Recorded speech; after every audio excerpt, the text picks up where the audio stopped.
विंता, मैंने तो सुना था कि तूने अपने पुत्र को ज्ञान ध्यान की सारी बातें बताई हैं, फिर भी इसे अगस्त्य महर्षि के बारे में नहीं पता, जिसके सामने पर्वत भी झुक जाते हैं। पर्वत भी झुक जाते हैं? तब तो ये महर्षि सचमुच अद्भुत है। इनके बारे में बताइए ना दीदी माँ। सप्त महान ऋषियों में से एक है महर्षि अगस्त्य।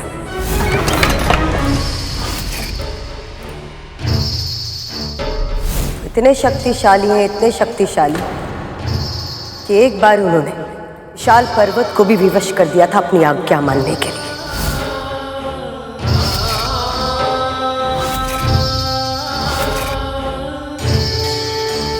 हम सब मानते हैं कि हिमालय सृष्टि का सबसे ऊंचा पर्वत है। उसका स्वभाव ही है प्रतिदिन थोड़ा थोड़ा बढ़ना। एक दिन विंध्याचल पर्वत को हिमालय से इतनी ईर्ष्या हो गई कि उसने हिमालय से भी ऊंचा होने का हठ ठान लिया और तीव्र गति से बढ़ने लगा। शीघ्र ही विंध्याचल इतना शक्तिशाली और इतना ऊंचा हो गया कि उसने संसार का भ्रमण करते ही सूर्य को रोक दिया और पृथ्वी के आधे भाग पर सदैव प्रकाश रहने लगा और शेष आधा भाग सदा सदा के लिए अंधकार में डूब गया। ऐसी स्थिति में जीवन का विनाश होने लगा। पेड़ पौधे सभी प्रकार के प्राणियों का अंत होने लगा। ऐसे में देवताओं को भीषण चिंता होने लगी और वो उपाय की खोज में ब्रह्मदेव के पास जा पहुंचे।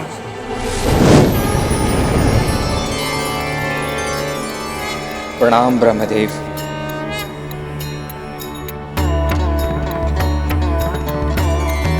मैं तो केवल सृष्टि का सृजन करता हूं। विंध्याचल को बढ़ने से रोकना मेरे सामर्थ्य में नहीं है। ब्रह्मदेव से इच्छा पूरी नहीं हुई तो सभी देवगण विष्णु के पास जा पहुंचे। प्रणाम विष्णु जी। सृष्टि में जो होता किसी न किसी कारण से ही होता और इसीलिए आपकी समस्या का समाधान करना मेरे लिए संभव नहीं। विंध्याचल के विकास को रोकने का उपाय महादेव शिव शंकर ही कर सकते हैं। संपूर्ण ब्रह्मांड में केवल एक ही महात्मा है जो पृथ्वी पर छाए इस संकट का समाधान कर सकते हैं और वो है महर्षि अगस्त्य। आप सब उनके पास जाइए, समाधान अवश्य मिलेगा।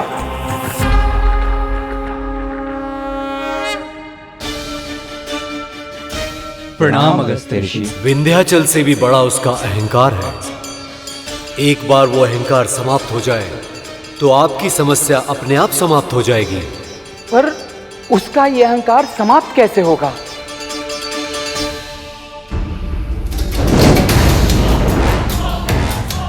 कितने छोटे हैं ये सब मेरे सामने, कितने तुच्छ।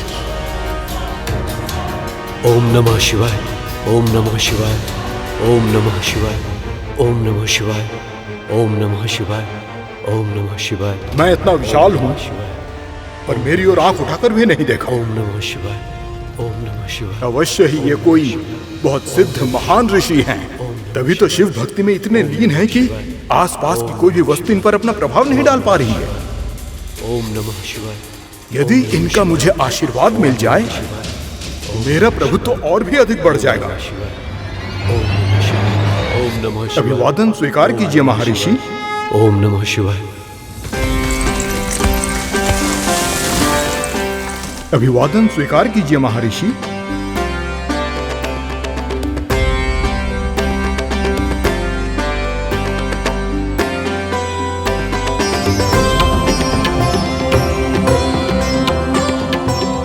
कितना मनोहर है ये सब, ये धरती, ये आकाश। इन्हीं सब से तो मेरी सुंदरता भी है। ऋषि श्रेष्ठ, मुझे दर्शन देने के लिए आपका बहुत बहुत धन्यवाद। कृपया बताएं, आपके सम्मान में मैं क्या कर सकता हूं? ऋषि अगस्त्य। मैं दक्षिण दिशा की ओर जा रहा हूं। पर्वत श्रेष्ठ, जब तक लौट कर नहीं आता हूं आप ऐसे ही रहिएगा, दंडवत प्रणाम की मुद्रा में। यही मेरा उचित सम्मान होगा। जो आज्ञा महर्षि। महर्षि अगस्त्य ने उस दिन के बाद फिर कभी विंध्याचल पार नहीं किया। वो वहीं दक्षिण में ही बस गए। पर उनकी असीमित शक्ति का प्रमाण देता है विंध्याचल पर्वत। आज भी उनकी लौटने की प्रतीक्षा में वैसे ही है, दंडवत मुद्रा में भूमि पर लेटा हुआ। पर आज वो अभिमान से रहित है और सृष्टि के विकास में अपना योगदान दे रहा है। यह तो सचमुच बहुत महान ऋषि है। इनके दर्शन करना तो सौभाग्य की बात होगी। इतना अधीर मत हो गरुड़। अभी तक उनके व्यक्तित्व के एक ही पक्ष के बारे में जाना है तुमने, पर महर्षि अगस्त्य के व्यक्तित्व में बहुत कुछ ऐसा है जो सतह से नहीं दिखाई देता। उनके बारे में जानने के लिए गहराई में उतरना होगा। तेरे पिता महर्षि कश्यप बहुत शांत है। उन्हें देखते ही शीतलता का अनुभव होता है, किंतु वहीं दुर्वासा ऋषि, जिन्हें देखते ही क्रोध की अग्नि का अनुभव होता है, किंतु महर्षि अगस्त्य इन दोनों से भी विकट है। उनका व्यवहार अप्रत्याशित होता है। वो कब क्या करेंगे, किस पर प्रसन्न होंगे, किस पर क्रोधित होंगे और किसको अपना वरदान देंगे और किसको अपना श्राप, इसका अनुमान लगाना असंभव है। पिताजी और दुर्वासा ऋषि के सामने तो सावधान रहा जा सकता है, पर जिनकी प्रतिक्रिया का कोई अनुमान न लगा पाए, उनके सामने कोई कैसे व्यवहार करे? यही भूल उन दोनों ने भी की थी। आतापी वातापी के साथ क्या हुआ था, स्मरण है ना दीदी? ये कथा तो हमने भी नहीं सुनी माँ, बताइए ना, कौन थे आतापी वतापी? आतापी वतापी दो राक्षस थे। दोनों ने संसार में अपना आतंक मचाया हुआ था। एक दिन एक व्यापारी अपने घर लौट रहा था। उसे देख आतापी वितापी ने अपना रूप बदला और मायावी शक्ति से उस व्यापारी के साथ छल किया। फिर आतापी ने बोला, लगता है आप बहुत दूर से आ रहे हैं। मैं इस बकरे को खाने ही जा रहा था, वो तो शिव की कृपा से आपके साथ भेंट हो गई। आपको खाना खाने बिना नहीं जाने दूंगा मैं यहां से। मेरी कुटिया निकट ही है, आप आइए मेरे साथ।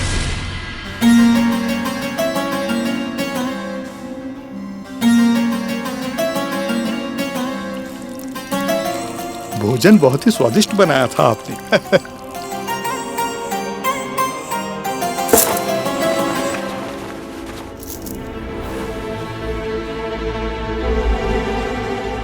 ये आपके लिए छोटी सी भेंट। बकरा बड़ा था, भोजन स्वादिष्ट, और भेंट ये इतनी छोटी सी। वातापी, समय हो गया।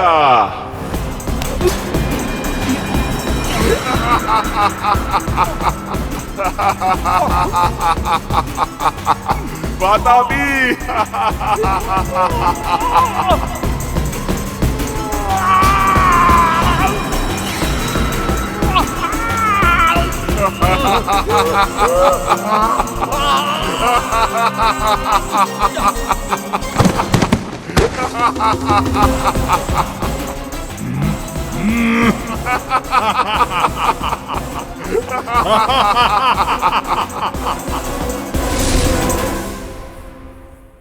ये तो विचित्र माया है। पर माँ, महर्षि अगस्त्य की कथा का इनके साथ क्या संबंध है? एक दिन महर्षि अगस्त्य भी उसी मार्ग से जा रहे थे। ओम नमः शिवाय, ओम नमः शिवाय। तभी आतापी वातापी की दृष्टि उन पर पड़ी। ओम नमः शिवाय, ओम नमः शिवाय। पल भर में उनके मन में लोभ और जीवा में पानी आ गया। ओम नमः शिवाय, ओम नमः शिवाय। आतापी वातापी आज महाभोज का आनंद उठाएंगे। ये ढोल सब पेट फाड़ेंगे और स्वाद से खा जाएंगे। लगता है बहुत दूर से आए हैं ऋषिवर। देखिए, बिन भोजन मैं आपको जाने नहीं दूंगा। निकट ही मेरी कुटिया है, तो आइए।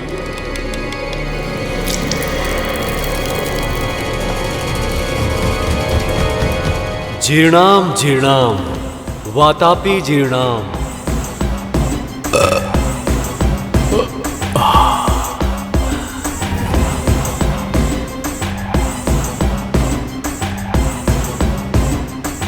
वातापी, वातापी, समय हो गया।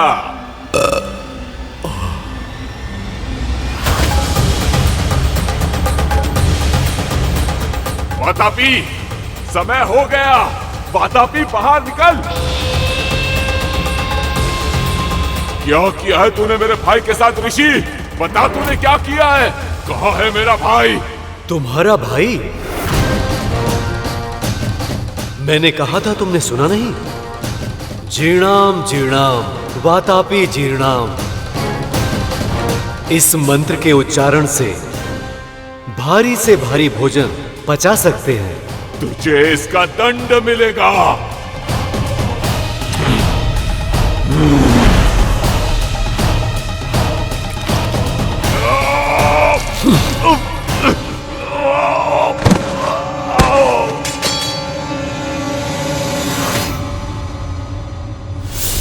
यदि अगस्त ऋषि इतने ही अप्रत्याशित हैं कि कब क्या करते हैं कहा नहीं जा सकता, तो क्या वो गरुड़ से प्रसन्न होकर इसे अपनी इच्छा से नोनी का साग देंगे?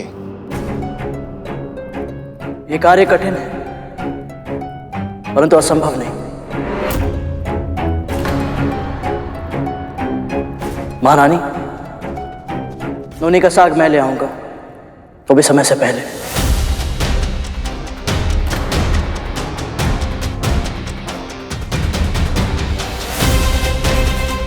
तुझे लाना ही होगा गरुड़।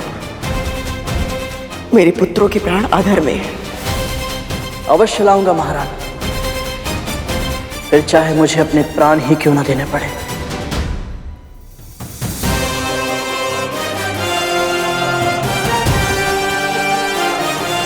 आज्ञा दीजिए।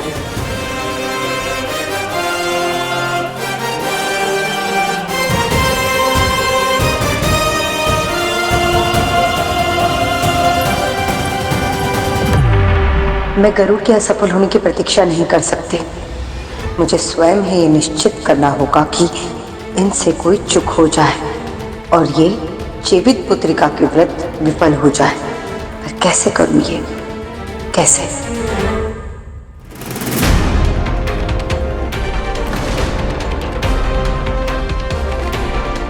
सूर्यदेव अस्त होने ही वाले हैं।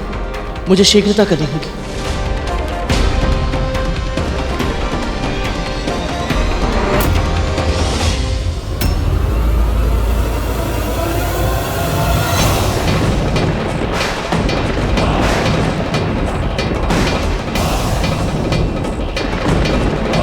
यमदूत यहाँ?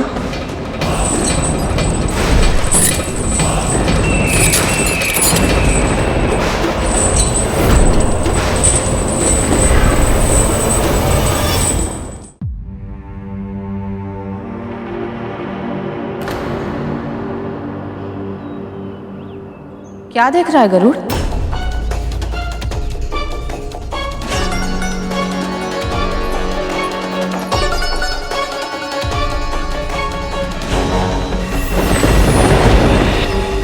क्या हुआ? बोल।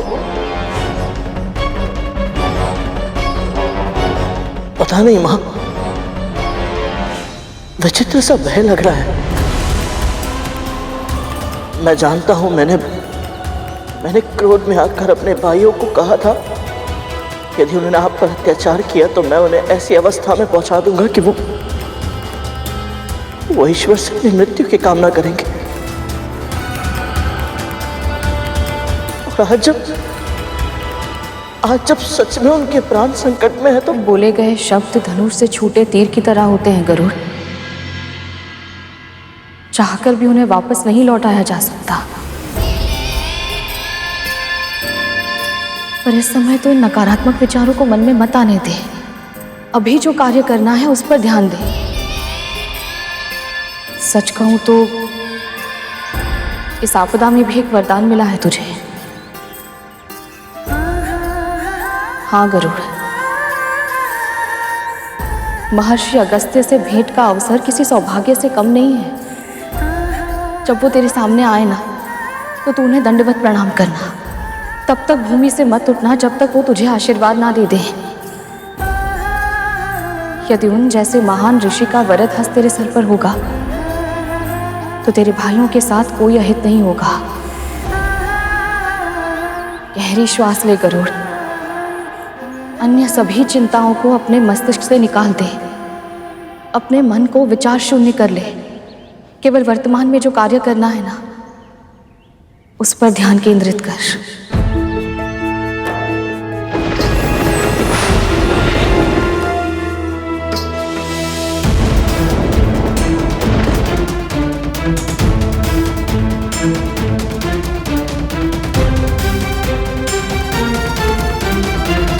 आज्ञा दीजिए मां।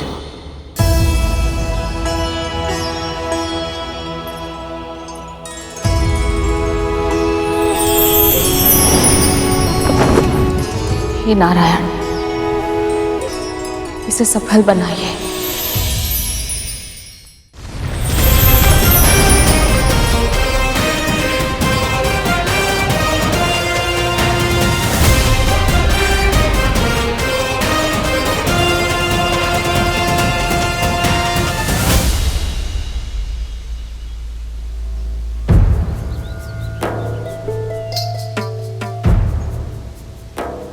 मेरी समझ के अनुसार आश्रम होना तो यही चाहिए, पर यहाँ तो कुछ भी नहीं है। ना आश्रम दिख रहा है और ना ही महर्षि और उनके शिष्य।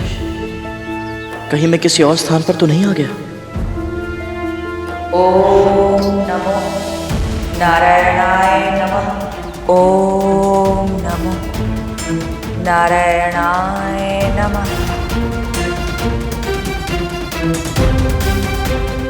पूर्ण विश्वास के साथ से तो यही कह सकता हूं, परंतु मुझे यहाँ के वातावरण में एक विशेष प्रकार की ऊर्जा का अनुभव हो रहा है।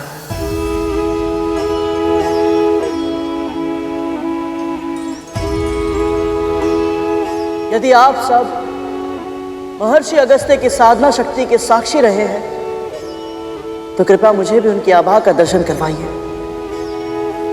कोई संकेत दीजिए मुझे।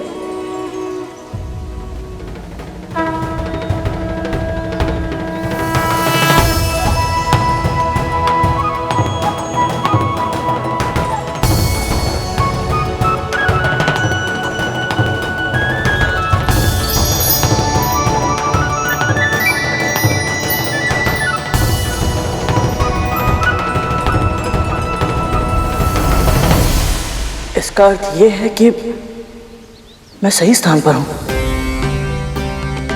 अब बस महर्षि के दर्शन प्राप्त हो जाए।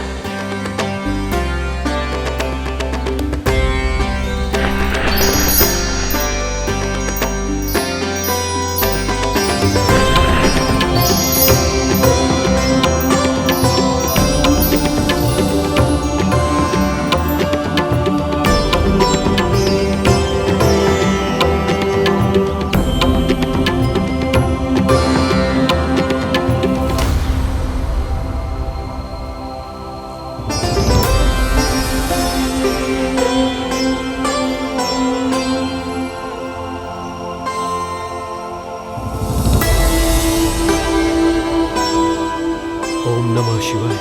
ओम नमः शिवाय। ओम नमः शिवाय। ओम नमः शिवाय। ओम नमः शिवाय। ओम नमः शिवाय। ओम नमः शिवाय। ओम नमः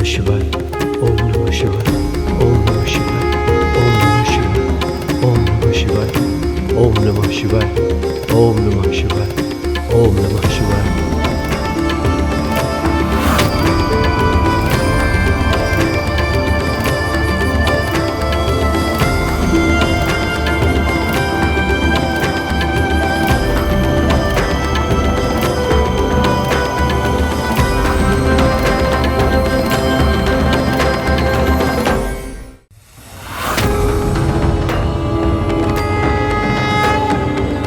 महर्षि अगस्त्य से भेंट का अवसर किसी सौभाग्य से कम नहीं है। जब वो तेरे सामने आए ना, तो तू उन्हें दंडवत प्रणाम करना।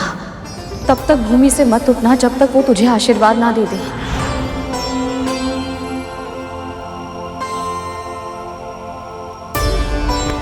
प्रणाम महर्षि। उठो बालक। क्षमा कीजिए, परंतु जब तक आप अपना हाथ मेरे शीश पर आशीर्वाद के रूप में नहीं रख देते, मैं नहीं उठूंगा।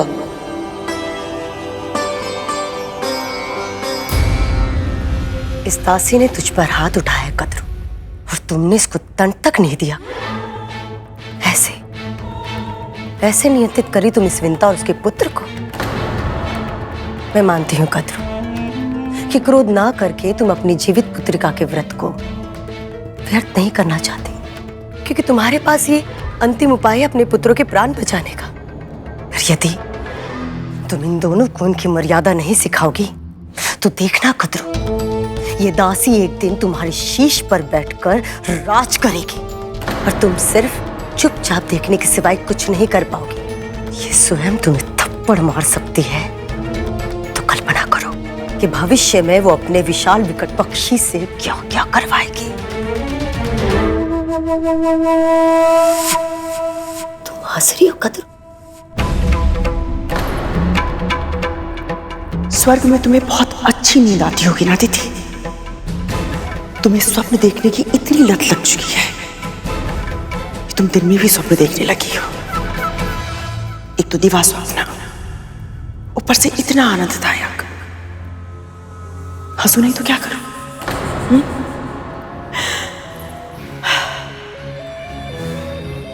मैं तो कल्पना भी नहीं कर सकती कि ये तब्बू विंता, जिसका हर दूसरा शब्द क्षमा कर दीजिए से प्रारंभ होता है, वो कभी मेरे सामने शीश उठाकर राज भी कर पाएगी।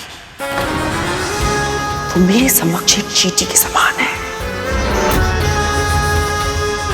जैसे एक चींटी अपने भार से सहस्त्र गुणाधिक भार उठाकर चलती है, वैसे ये भी कभी अपराध बोध का, कभी अपने वचन का, कभी अपनी अच्छाई का और कभी दया का बोझ उठाकर शीश पर लाद कर चलती है। ये मेरे सामने अपना स्वर उठाए,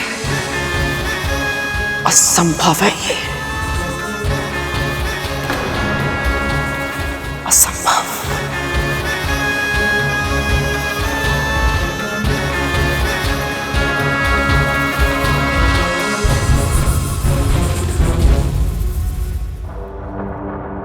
सही कहा तुमने कद्रू।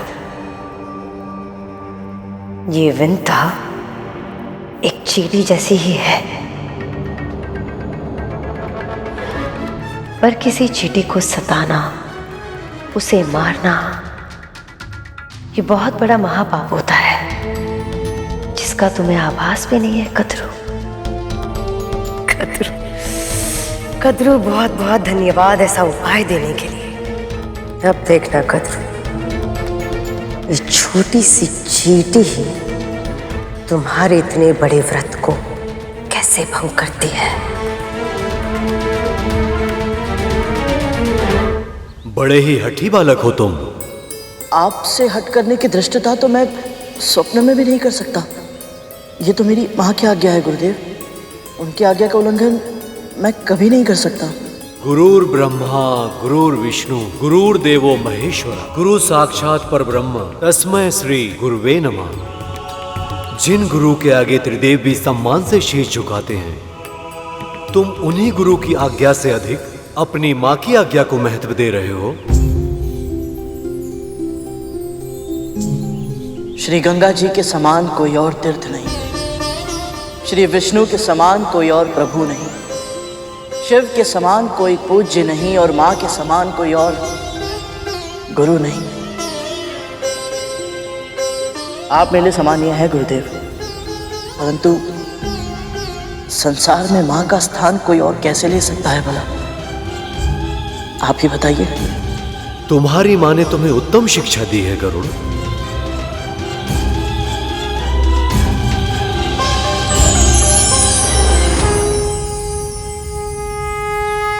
कल्याण हो गरुड़।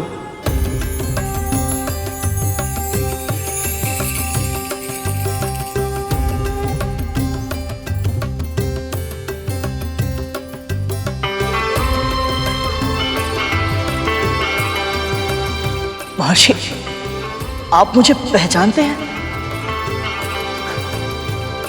मेरी माँ ने बताया था आप सर्वज्ञाता है, सब कुछ जानते हैं, परंतु स्वयं आपकी महानता का अनुभव करना अद्भुत है मेरे लिए। आप कैसे? जीवित पुत्री का व्रत के लिए नौनी का साग लेने आए हो ना?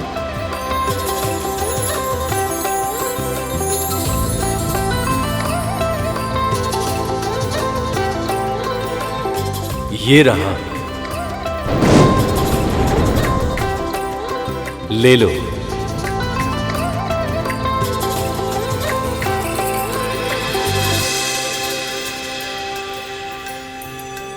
आपका बहुत बहुत धन्यवाद।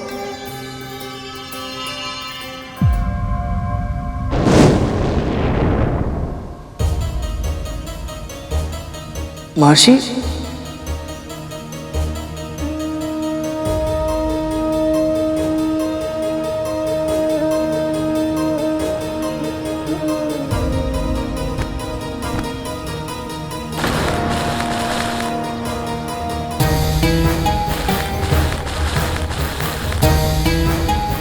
महर्षि, सही टोकरी पहचान लो और नोनी का साग लेकर जाओ।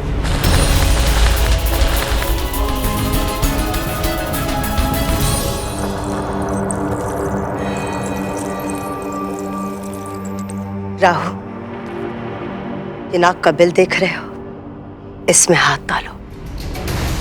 माँ, अब मैंने क्या किया? मुझे किस दोष का दंड दे रही हैं आप? दोष, दंड? क्या कह रहे हो तुम? माँ, ये दंड ही तो है। मैं नागों के बिल में हाथ डालूंगा तो नाग डस लेंगे मुझे। नाग डसने के लिए बिल में भी तो होने चाहिए ना राहु। वो महल में है, अपने अर्धमृत्यु भाइयों की सेवा कर रहे हैं, समझे? हाँ, पर फिर ये सब क्यों? चींटियां चाहिए मुझे। हाँ, मुझे तो लगा था गोबर उठाने से अधिक विचित्र कार्य और कुछ नहीं है, पर आपने तो उससे भी अधिक विचित्र कार्य दे दिया मुझे। माँ, चींटियां क्यों चाहिए आपको? बकवास मत करो, व्यर्थ के प्रश्न पूछकर समय मत नष्ट करो। जो कह रही हूं करो, हाथ डालो। आप कह रही हैं तो, पर माँ,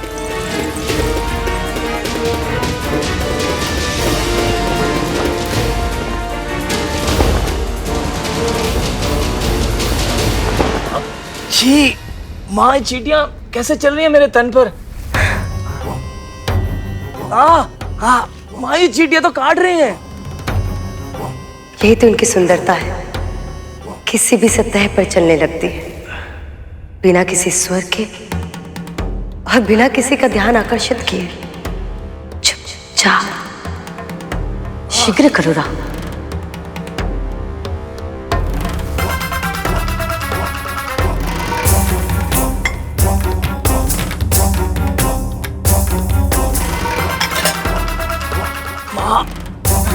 पकड़ो, अब चलो।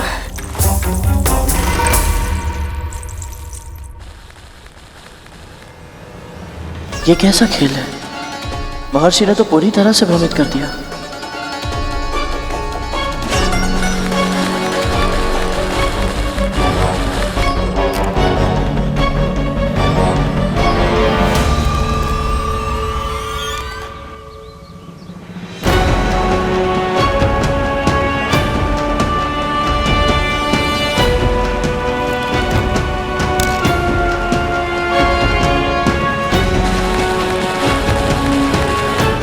ये अंतिम अवसर है गुरु। यदि तुमने इस बार चूक कर दी तो तुम्हें नोनी का साग लिए बिना ही लौटना होगा।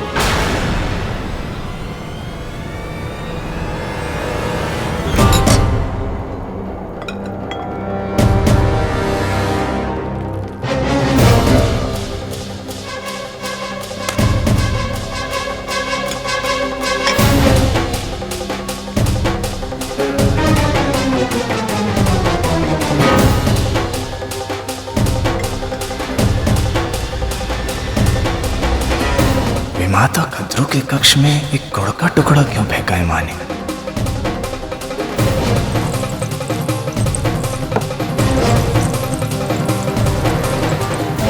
राहु, पकड़ो इसे ध्यान से।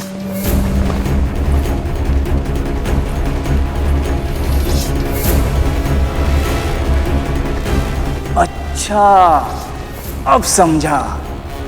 विमाता कद्रू इस चटाई पर लेटेंगे और उनके भार से दबकर सारी चींटियां अवश्य मर जाएंगी और उन्हें जीव हत्या का महापाप लगेगा और उनका व्रत भंग हो जाएगा। वाह माँ वाह। नहीं राहु, इतने शीघ्र प्रसन्न मत हो। इस कार्य को सफलता तब मिलेगी जब कद्रू वृंदा से दूर रहेगी और ये कार्य तुम करोगे। अवश्य मां। जाओ।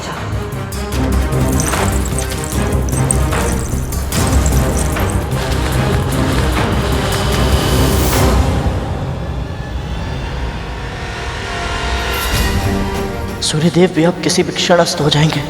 क्या करूं मैं? गहरी श्वास ले गरुड़। अन्य सभी चिंताओं को अपने मस्तिष्क से निकाल दे। केवल वर्तमान में जो कार्य करना है ना, उस पर ध्यान केंद्रित कर।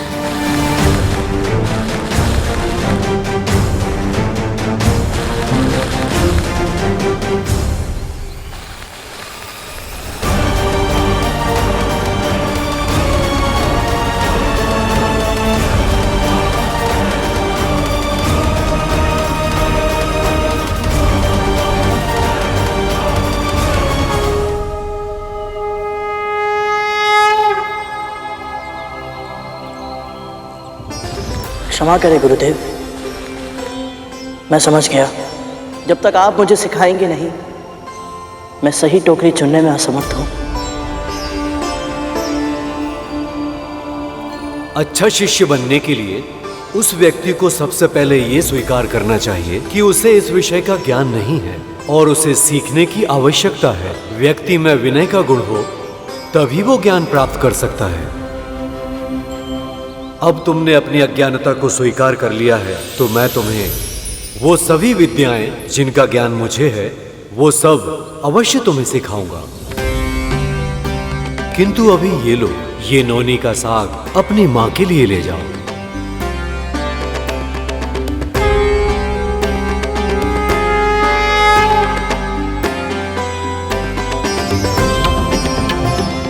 आपका बहुत बहुत धन्यवाद मौसी।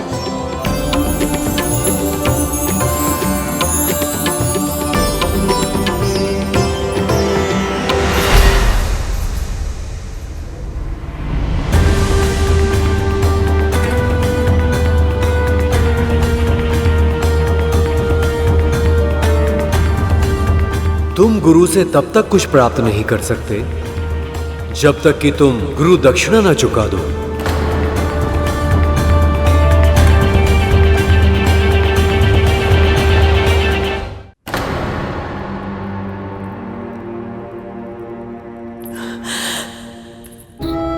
मैं जानती हूं आज तुम सब बहुत कष्ट में हो। जीवन के लिए इतना संघर्ष करना होगा, कभी सोचा भी नहीं होगा तुम सबने।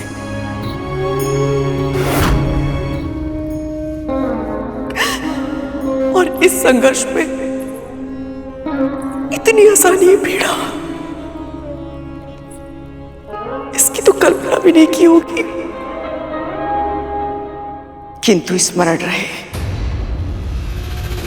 तुम सबने कद्रू की गर्भ से जन्म लिया है। इस सृष्टि में आने का एक ही उद्देश्य है तुम सबका, त्रिलोक पर शासन करना। तुम सब हार नहीं मान सकते। नहीं, अपने आंतरिक बल को संचित करो मेरे पुत्रों, संचित करो। शीघ्र ही मेरा व्रत पूरा हो जाएगा, तुम सब फिर से जी उठोगे। बस तब तक के लिए। कद्रू, ये सब तुम्हें सुन नहीं सकते। पर क्यों दीदी? जब डिम्बे थे तब तो सुन लेते थे ना। फिर अब मेरा स्वर इन तक क्यों नहीं पहुंचेगा? हाँ, मैं जानती हूं अभी ये केवल मुझे उत्तर नहीं दे रहे हैं, किंतु मुझे पूरा विश्वास है ये सब मुझे सुन पा रहे होंगे। कद्रू, तुम्हारे मन में जो बवंडर उमड़ रहा है उसका अनुमान है मुझे, पर यदि तुम पीड़ा में इस तरह डूब जाओगी तो तुम्हारे पुत्र को स्थिति से बाहर निकलने के लिए जो उपाय है, तुम्हारा व्रत कैसे कर पाओगी? पूरे दिन से तुम कितना थक गई हो तुम्हें आभास भी है नहीं ना? और कल तुम्हें ब्राह्मणों का भोज का आयोजन भी तो करना है। अब चलो चलो कद्रू, विश्राम करो। माँ, मैं जानता हूं आपका मन विचलित है, पर माँ, तन को नींद की आवश्यकता होती है। अभी आपका व्रत समाप्त नहीं हुआ, कल आपको ऊर्जा की अधिक आवश्यकता पड़ेगी। जी माँ, अपने लिए ना सही, हमारे लिए, हमारे भाइयों के लिए स्वयं के ऊपर इतना अत्याचार मत कीजिए माँ। चलिए तनिक विश्राम कर लीजिए। चलिए माँ।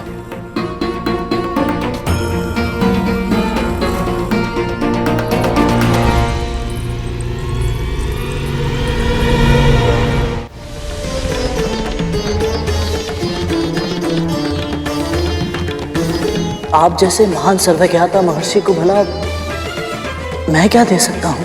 कुछ अधिक नहीं, बस वो दे दो जो एक पक्षी को सबसे अधिक प्रिय होता है। एक पक्षी को सबसे अधिक प्रिय तो उसके पंख होते हैं।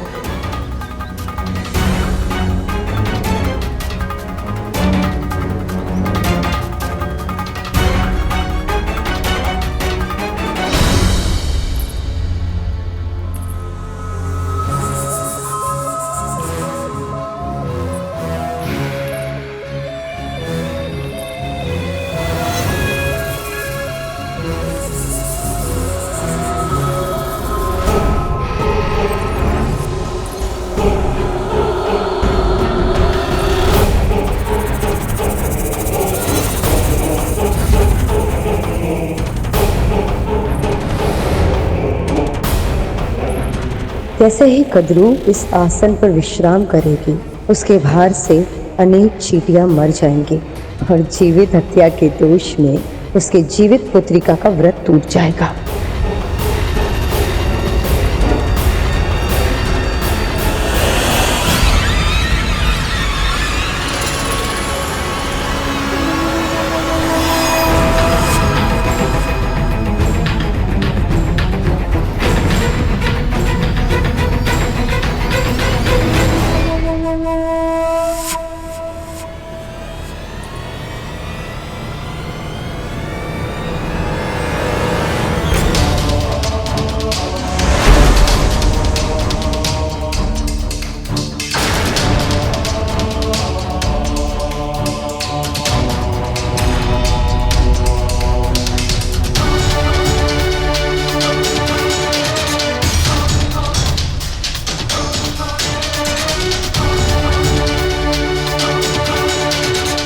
क्षमा करें महर्षि, परंतु आपकी इस आज्ञा का पालन करने में मैं असमर्थ हूं। मुझे लगा था तुम में इतने संस्कार तो अवश्य होंगे कि तुम अपने गुरु का सम्मान करोगे, अपने कर्तव्यों का पालन करोगे और अपने वचन को पूरा करोगे, पर तुमने मुझे निराश किया है गरुड़। नहीं नहीं गुरुदेव, मुझे क्षमा कीजिए। मेरे कहने का ये अर्थ नहीं था कि मैं आपको गुरु दक्षिणा नहीं देना चाहता। मेरा तात्पर्य तो बस ये है कि मैं चाहकर भी आपको दक्षिणा नहीं दे पाऊंगा। मेरे ये पंख बहुत शक्तिशाली है गुरुदेव। कोई भी साधारण तलवार इन्हें काट नहीं सकती। ये कोई साधारण तलवार नहीं है गरुड़। जहां इच्छा होती है वहां साधन अपने आप उत्पन्न हो जाते हैं गरुड़। इस संसार में ऐसी कोई वस्तु नहीं जिसके सामने इस तलवार की धार हार जाए।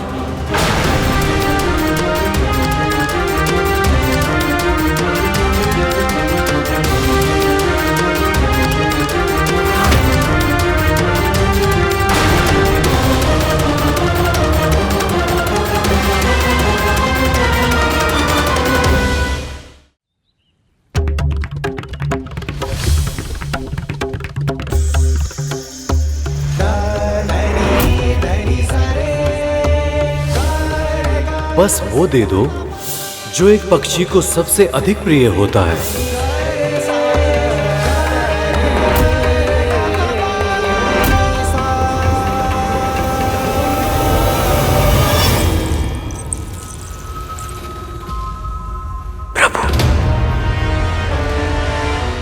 आपसे कुछ नहीं छुपा है।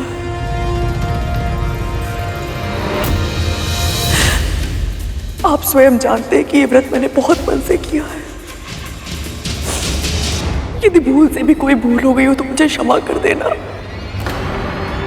मैं जानती हूँ आपके प्रति मेरी श्रद्धा में कोई कमी रह गई है, किंतु विंता तो आपकी परम भक्त है ना प्रभु। वो भी मेरे पुत्रों के लिए प्रार्थना कर रही है, उसने भी व्रत रखा है। विंता की पुकार सुन लीजिए प्रभु, सुन लीजिए, क्योंकि यदि मेरे पुत्र को कुछ हुआ तो उसका भी पुत्र जीवित नहीं रहेगा। कद्रू,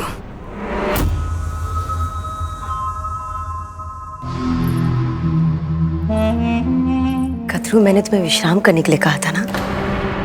अवश्य करूंगी, किंतु जाप करने के बाद।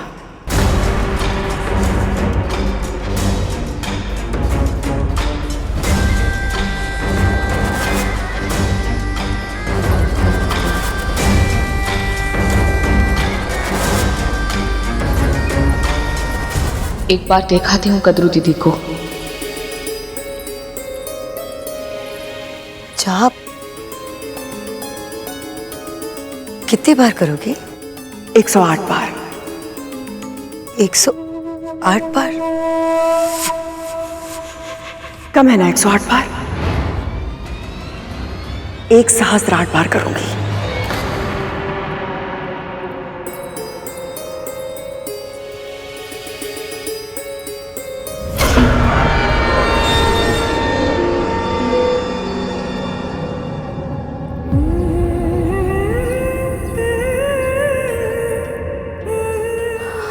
बहुत बहुत धन्यवाद प्रभु, आपने मुझे जीव हत्या का महापाप करने से रोक लिया। पर ये इतनी सारी चींटियां,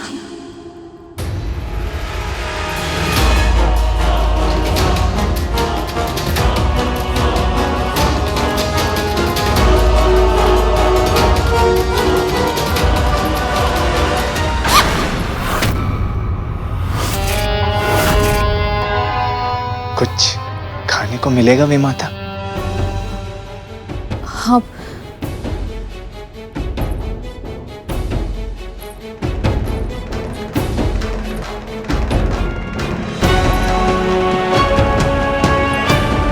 बस अब किसी भी पल चींटियों की जीव हत्या के दोष से कद्रू का व्रत टूट जाएगा।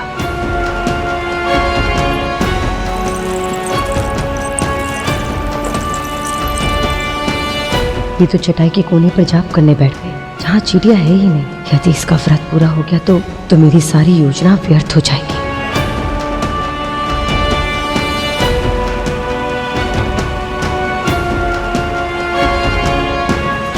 ओम नमो नारायणाय नमः। ओम नमो नारायणाय नमः।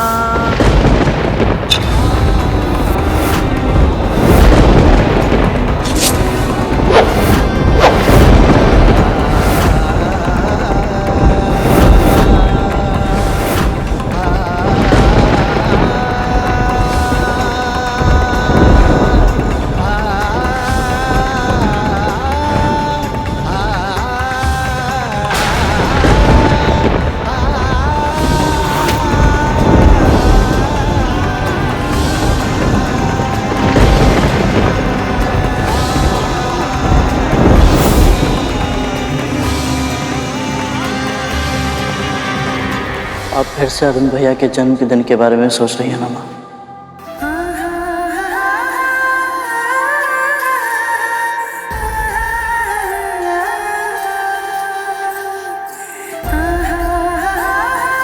कभी कभी जब मैं अरुण को देखती हूँ, मुझ में जो कुछ भी बुरा है वो सब जैसे बांध तोड़कर बाहर आ जाता है। उसे जब देखती हूँ तो मेरे सारे दोष मेरे सामने आकर मुझे सत्य का दर्पण दिखाते हैं। कहते हैं, देख विंता, तेरे कारण तेरे पुत्र को अर्धविकसित अवस्था में जन्म लेने पर विवश होना पड़ा। पर फिर जब पलटकर तुझे देखती हूँ तो लगता है कि इस जीवन में कुछ पुण्य तो अवश्य किए होंगे मैंने, जो तेरे जैसे संपूर्ण, संस्कारी, बुद्धिशाली और बुद्धिमान पुत्र की माँ कहलाने का सौभाग्य प्राप्त हुआ है मुझे। जब तुझे देखती हूँ ना गरुड़, तो ये जीवन मुझे एक उत्सव लगता है। जब तू अपने ये पंख फैलाकर आकाश में उड़ान भरता है ना, तो मेरी आत्मा विस्तार पा जाती है। ऐसा लगता है मुझे कि स्वयं प्रभु विष्णु के चरण छू रही हूँ मैं।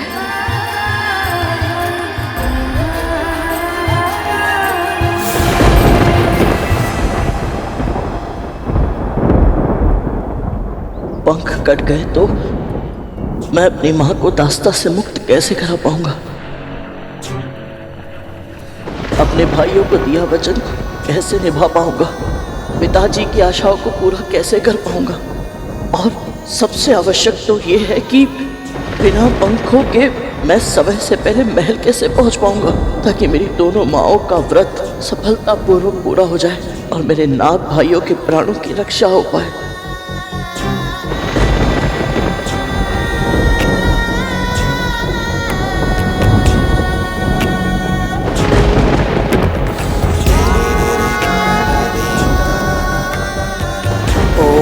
श्री मात्रे नमः।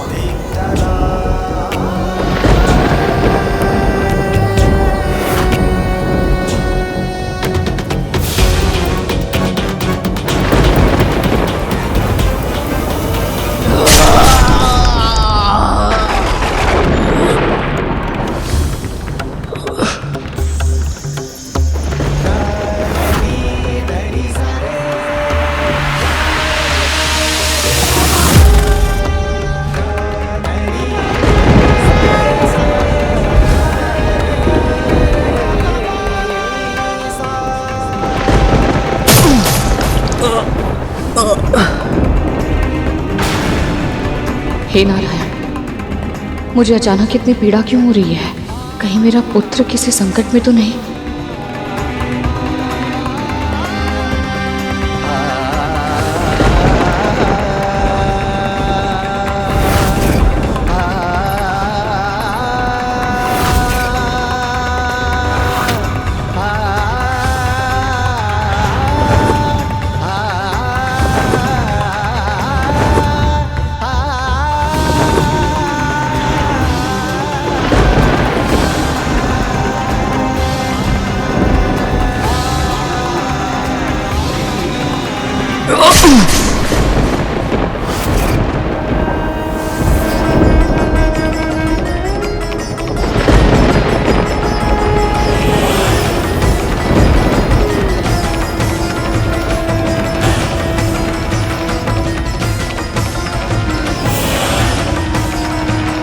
मैं आपको वचन देता हूँ भैया, मैं माँ को दास्ता से मुक्त अवश्य कराऊंगा। वचन देता हूँ मैं।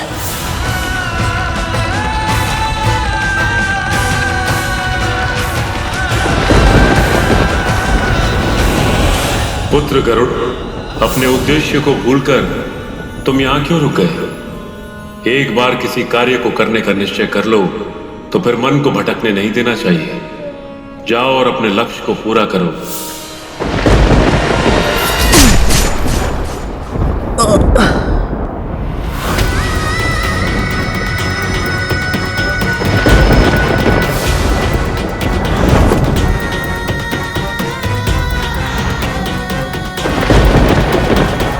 महारानी, मैं नोनी का साग समय से पहले ले आऊंगा, फिर चाहे मुझे अपने प्राण ही क्यों ना देने पड़े।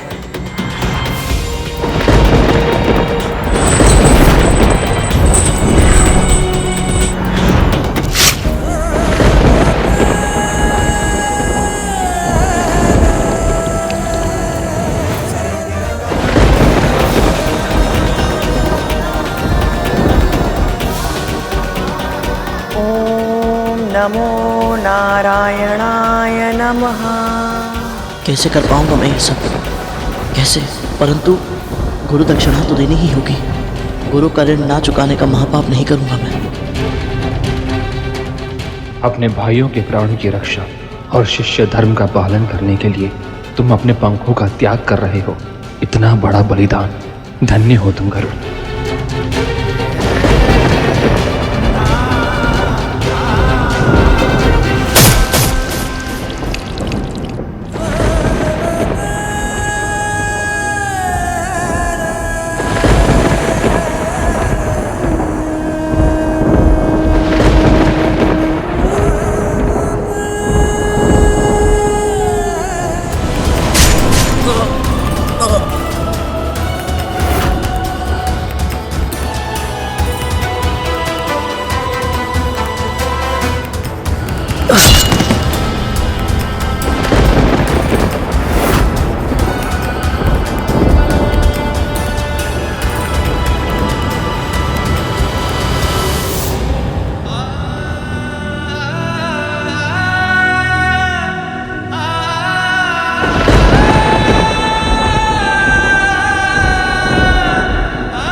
ये कैसा न्याय है स्वामी? विंता ने पिछले जन्म में ऐसे कौन से पाप किए थे कि उसके एक पुत्र का पांव नहीं है और अब दूसरे पुत्र के पंख भी नहीं रहे।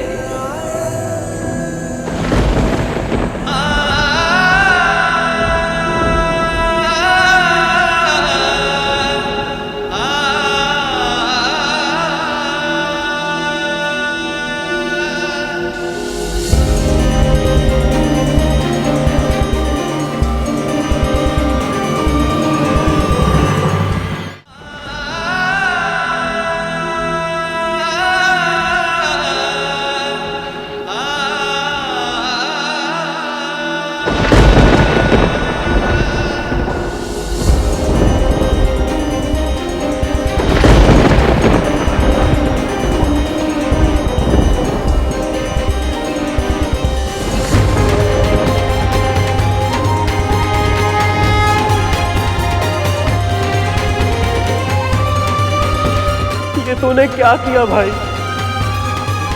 अब हमारी माँ को उनके कष्टों से मुक्त कैसे करवाएगा तू?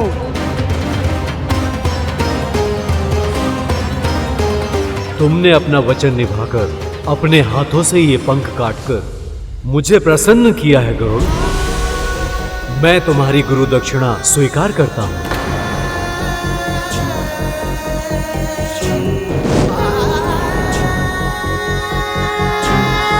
ये लो, ये नोनी का साग ले जाओ और अपने भाइयों के जीवन की रक्षा करो गरुड़।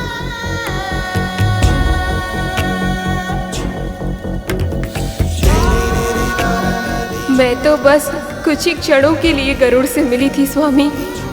केवल कुछ समय के लिए भाभी माँ सुना था मैंने।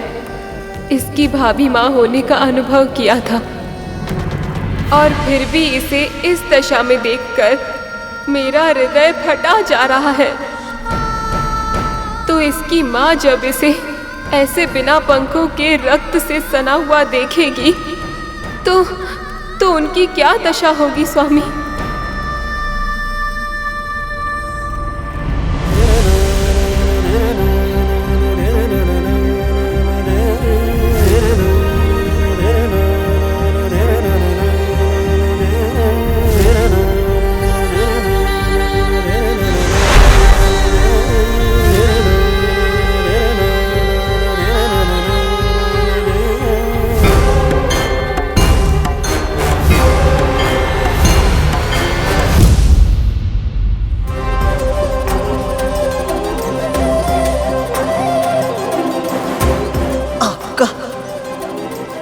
बहुत बहुत धन्यवाद गुरुदेव। आज्ञा दीजिए।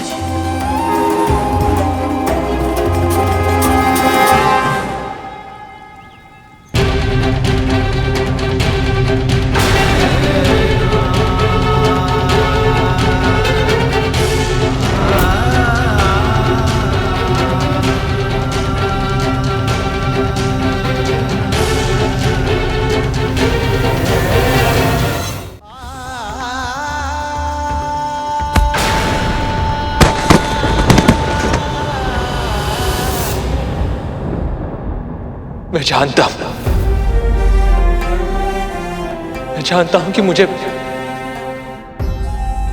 सांसारिक घटनाओं से स्वयं को तटस्थ रखना है, किंतु गरुड़ की यह पीड़ा मुझसे देखी नहीं जा रही। पंख कटने से जितनी पीड़ा उसके तन को हो रही, उससे कई अधिक पीड़ा उसका मन सह रहा कि अब वो अपने नाग भाइयों के जीवन की रक्षा कैसे करेगा। जिन नागों ने मां कद्रू ने इसे और इसकी मां को इतने कष्ट पहुंचाए, ये उनके कष्ट के लिए व्याकुल हो रहा है जो सदैव परोपकार की भावना अपने मन में रखता है। महर्षि अगस्त्य उनके साथ इतने कठोर कैसे हो सकते हैं? प्रभु, गरुड़ के पंख ही नहीं रहेंगे तो केवल विंता मां का ही नहीं, सभी भक्तों का अपने ईश्वर से विश्वास उठ जाएगा। हे प्रभु विष्णु, हे नारायण, ये कैसी लीला है आपकी।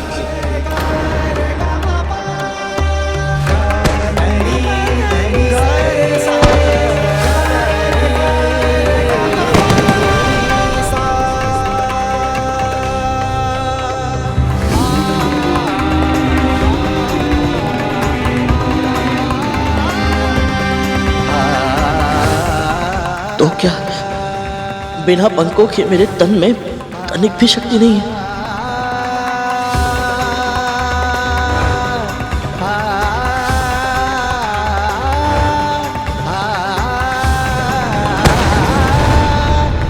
एक पक्षी को उसके पंख इसीलिए सबसे अधिक प्रिय होते हैं क्योंकि उसमें उसके प्राण बसते हैं। अब पंख नहीं रहे तो मेरे प्राण भी नहीं रहेंगे।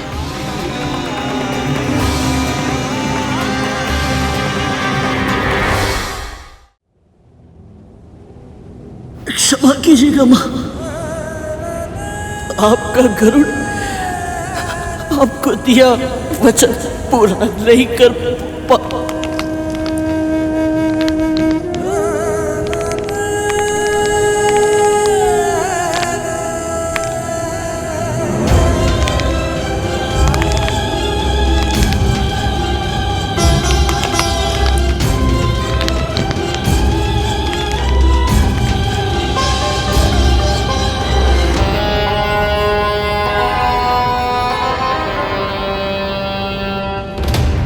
विमाता, और भोजन दीजिए ना।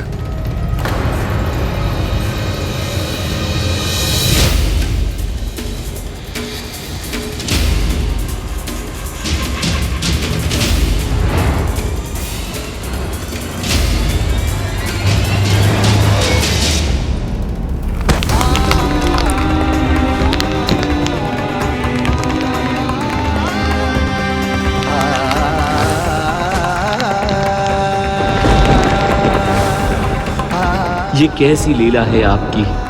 इतनी अच्छी मंशा से कर्म करने के बाद भी इस निर्दोष बालक के साथ इतना बड़ा अत्याचार क्यों?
जिसे मात्र पितृ भक्ति का उदाहरण बनना हो, प्रभु विष्णु का परम भक्त कहलाना हो, जिसकी नियति में आकाश का इंद्र बनना हो, भला मैं उसके पंख कैसे छीन सकता हूं? समय आने पर मैं तुम्हें प्रशिक्षित अवश्य करूंगा पक्षीराज, ताकि तुम्हारी कुंडलिनी जागृत हो और तुम अपने जन्म लेने का उद्देश्य पूरा कर सको। शीघ्र ही तुमसे भेंट होगी। अब जाओ, तुम्हारा कल्याण हो पुत्र।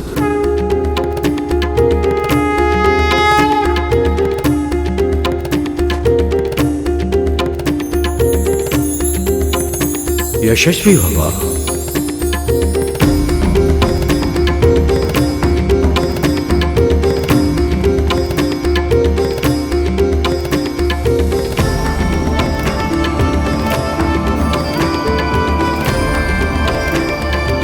अब मैं जाकर ये नोनी का साथ माताओं को दूंगा, ताकि वे अपना व्रत पूर्ण कर पाए और मेरे नाथ भाई शीघ्र ही स्वस्थ हो जाए।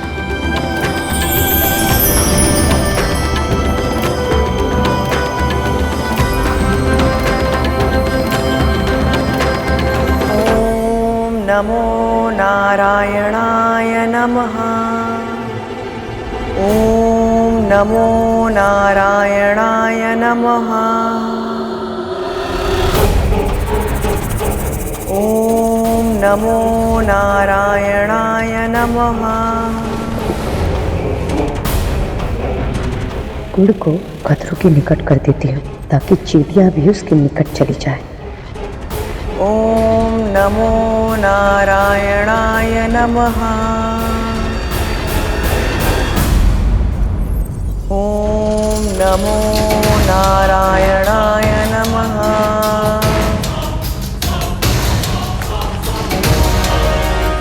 ओम नमो नारायणाय नमः।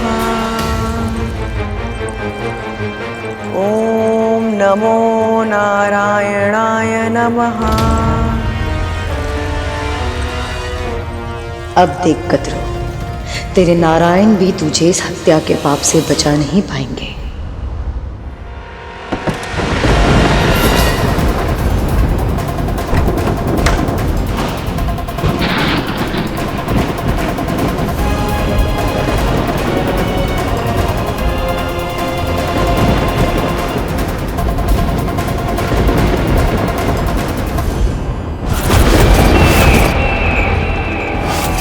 ये तो यमदूत है। तो क्या ये मेरे भाइयों के प्राण हरने आया है?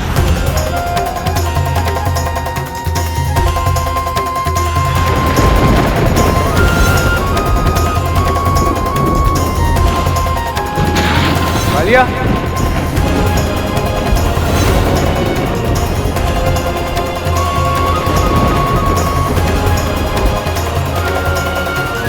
क्या हुआ तुझे? तू अकेला क्यों खड़ा है? ये तेरी आंखों में आंसू। भैया मुझे लगता है हमारे भाई नहीं रहे। क्या बोल रहा है तू? भैया मुझे आभास हो रहा है कि हमारे भाई नहीं रहे। माँ जितने भी जब तब व्रत रख ले, अब बहुत देर हो चुकी है भैया। और पता है भैया, अभी मैंने उसे भी देखा। किसे देखा? उसे।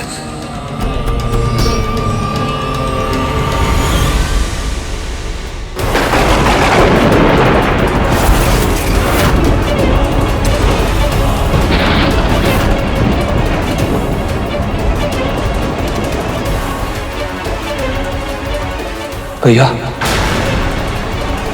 रक्षक भैया, भैया इतने क्षण बीत चुके हैं, हमारे भाइयों ने अपनी पलकें भी नहीं झपकाई है। कहीं ऐसा तो नहीं हमारे भाई? नहीं कालिया, कुछ नहीं हुआ है कालिया। मुझे विश्वास है अभी समय है, आशा शेष है अभी। ये हमारी मां का जब तप और व्रत का परिणाम है कि यमदूत महल के इतने निकट होते हुए भी महल के अंदर प्रवेश नहीं कर पाया। और यदि हमारी मां का व्रत सफल हुआ तो ये कभी महल में प्रवेश नहीं कर पाएगा कालिया। सत्य क्या भैया आपने? बस एक बार हमारे भाई स्वस्थ हो जाए, उस गरुड़ को ऐसा दंड दूंगा कि उसकी आत्मा कांप उठेगी। क्या हुआ? कुछ काटा भैया।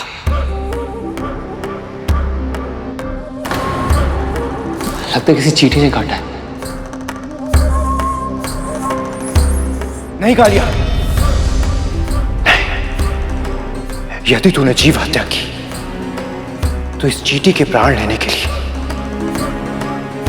यमदूत को महल में प्रवेश करने का अवसर मिल जाएगा। और एक बार ये प्रवेश कर गया तो सही कहा भैया आपने, सही कहा। पर ये एक चींटी नहीं है, तो चींटियों का समूह है। ये आ कहां से रही है? ये जा कहां रही है?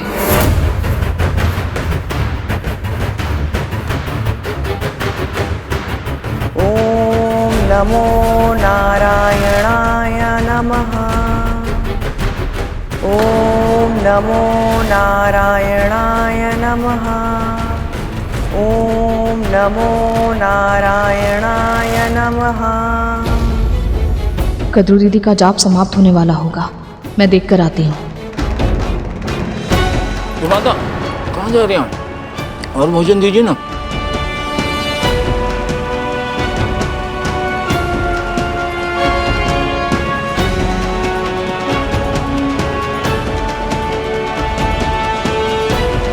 ओम नमो नारायणाय नमः। बस किसी भी तरह से कद्रू से जीव हत्या हो जाए और उसका ये जीवित पुत्रिका का व्रत टूट जाए।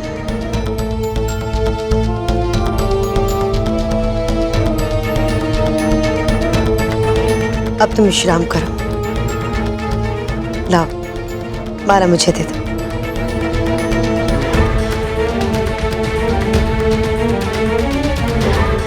ये तो माँ के कक्ष की ओर जा रही है।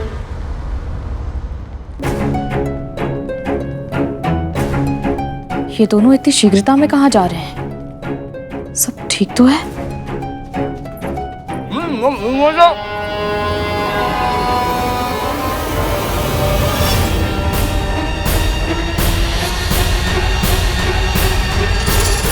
नहीं मां, रुको।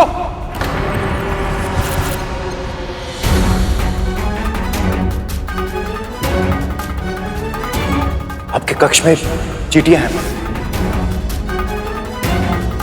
झरोखे से सीधा आपकी चटाई के नीचे आई।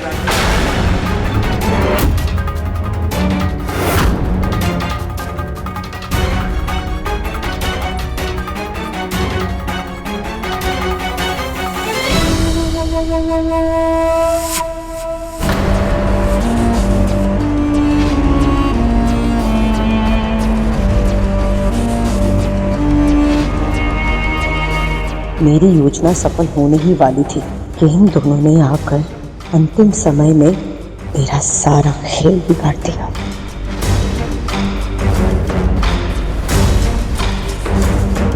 ये देखिए माँ,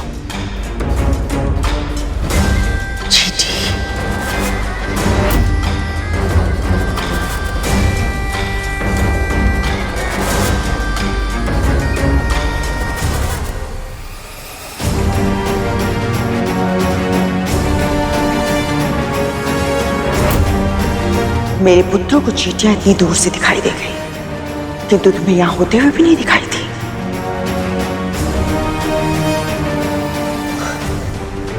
खतरू, तुम इतनी सुंदरता से माला जप रही थी, मैं बस तुम्हें देखती रह गई। समय इसके साथ है, क्योंकि इस समय से कुछ नहीं कह सकती मैं। क्रोध में कहे अपशब्दों से व्रत टूटने का भय है।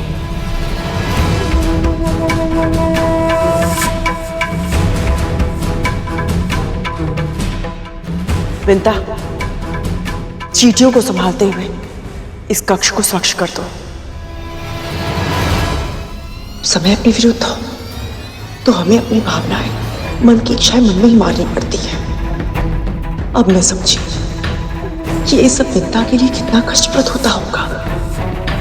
पर एक बार मेरे पुत्र स्वस्थ हो जाए, फिर मैं दीदी का भी ऋण चुकता करूंगी और करुण का भी।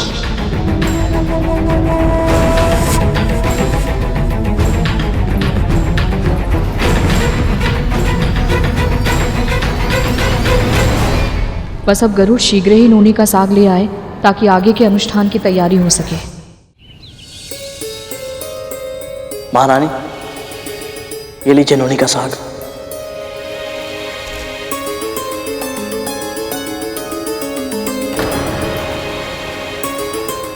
तू नोनी का साग ले आया? वो भी महर्षि अगस्त्य से? इतनी शीघ्र? कैसे? हाँ गरुड़, इतना कठिन कार्य तूने इतनी आसानी से कैसे कर लिया?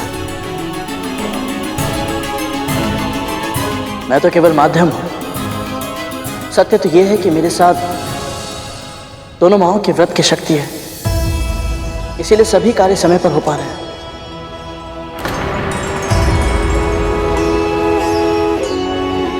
अब सभी बाधाएं दूर हो गई हैं मां।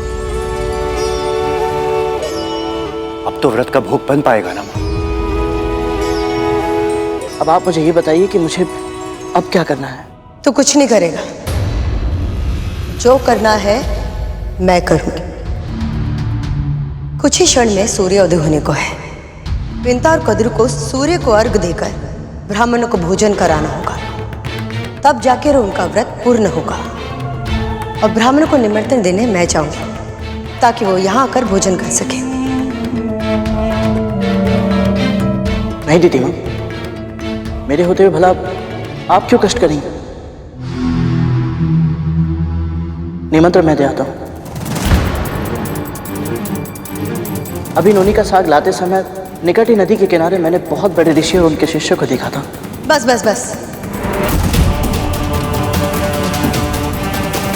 तू कहीं नहीं जाएगा। मैं जाऊंगी ब्राह्मणों को निमंत्रण देने।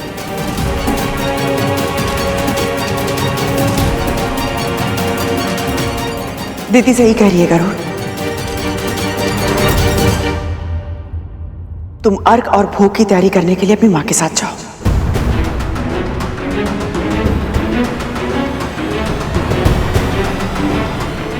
चल गरुड़।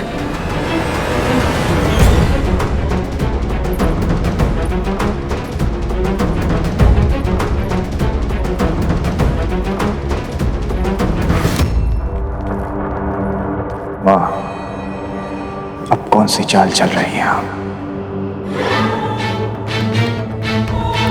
ये सब सूर्य उदय होने की प्रतीक्षा कर रहे हैं, पर ये मूर्ख जानते नहीं कि स्वर्ग के सिंहासन पर मेरा पुत्र बलि बैठा है।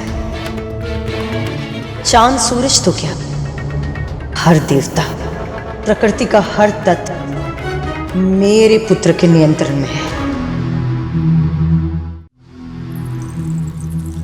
बलि, मेरे पुत्र, मैं तो बस इतना चाहती हूँ कि सूर्य शीघ्र उठ जाए, ताकि विंता और कद्रू को अपनी व्रत की तैयारी करने का समय ना मिले। और अगर सही समय पर उसने सूर्य को आग्रह नहीं दिया तो उसका व्रत टूट जाएगा और सारा का सारा दोष आएगा उस गरुड़ पर। हमारे दो बड़े शत्रुओं में से एक शत्रु का अंत हो जाएगा और दूसरा शक्तिहीन। सोचो बलि, सोचो, असुरों का एक रक्त बूंद भी नहीं बहेगा। बलि, ये बहुत ही उत्तम अवसर है, हमें इसे चुन लेना चाहिए। क्योंकि मुझ में सामर्थ्य है, इसलिए सूर्य को विवश कर दूं।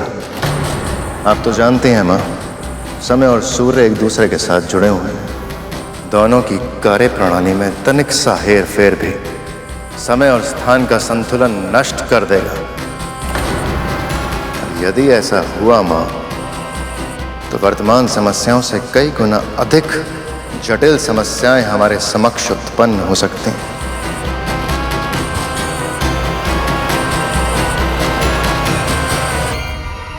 तुम बहुत सोचते हो बलि, बहुत सोचते हो, दूसरों के बारे में स्वयं से ज्यादा। कभी कभी तो मुझे लगता है कि तुम्हें सारे गुण केवल अपने पिता के, अपनी मां का एक भी गुण नहीं है तुम में। मैं आपको दुखी नहीं करना चाहता हूं, किंतु आप जो कह रही हैं वो भी उचित नहीं है। समय के चक्र में विघ्न डालने का प्रभाव न केवल विमाता विनेता और कद्रू के व्रत पर पड़ेगा, बल्कि न जाने कितने महान ऋषियों की तपस्या पर भी इसका दुष्प्रभाव पड़ जाएगा। और माँ, इस समय स्वयं महर्षि दुर्वासा अपने शिष्यों के साथ उसी स्थान में है। यदि सूर्योदय होने के समय में हुए इस फेरबदल से उन्हें क्रोध आ गया तो जो होगा देखा जाएगा बलि। पर यदि तुम इस यदि वो के हेर फेर में पड़ के रह गए ना, तो कभी भी किसी भी अवसर का सदुपयोग नहीं कर पाओगे। सत्य तो यह है बलि कि जब से तुम इस सिंहासन पर बैठे हो, तुमने ऐसा कोई भी कार्य नहीं किया जिससे समस्त संसार को यह पता चले कि स्वर्ग में अब देवताओं का नहीं, असुरों का राज है। बलि, यह अवसर हमारे सामने वरदान बनकर है और संसार को बता दो कि बलि कितना शक्तिशाली है।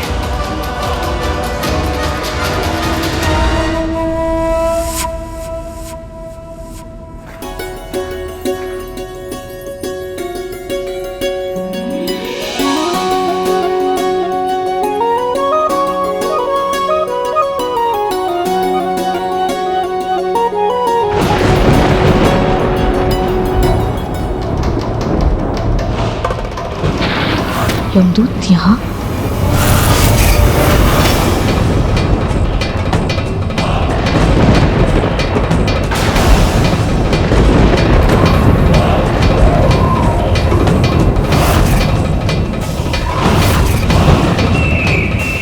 ये कहीं कोई अनहोनी का संकेत तो नहीं है? अभी तो व्रत भी संपन्न नहीं हुआ। इनका आना कहीं घायल नागों के प्राणों पर संकट तो नहीं?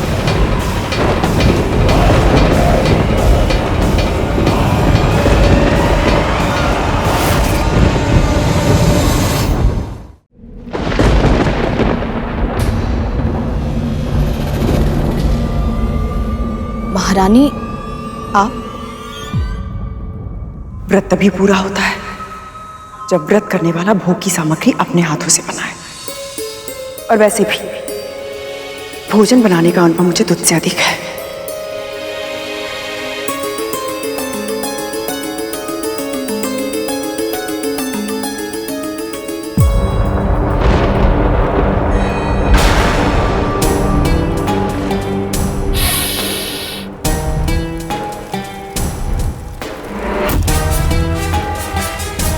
ऐसे घूरता रहेगा या कुछ कार्य भी करेगा? दूध का भगोना इधर लाकर रख। अकर्तव्यम न कर्तव्यम प्राणे कंठ गतैरपि कर्तव्यमेव कर्तव्यम प्राणे कंठ गतैरपि। जो धर्म, नियम और मर्यादा के विरुद्ध हो वो कार्य कभी नहीं करना चाहिए, भले ही मृत्यु सामने क्यों ना खड़ी हो। और जो कर्तव्य हो उसका पालन अवश्य करना चाहिए, भले ही मृत्यु सामने क्यों ना खड़ी हो। भली मेरे पुत्र, मैं तो केवल क्षमा कीजिए मां। धर्म अनुसार प्रकृति के नियमों की रक्षा करना मेरा कर्तव्य है। अपने स्वार्थ के लिए उनमें कोई हेरफेर नहीं करूंगा मैं।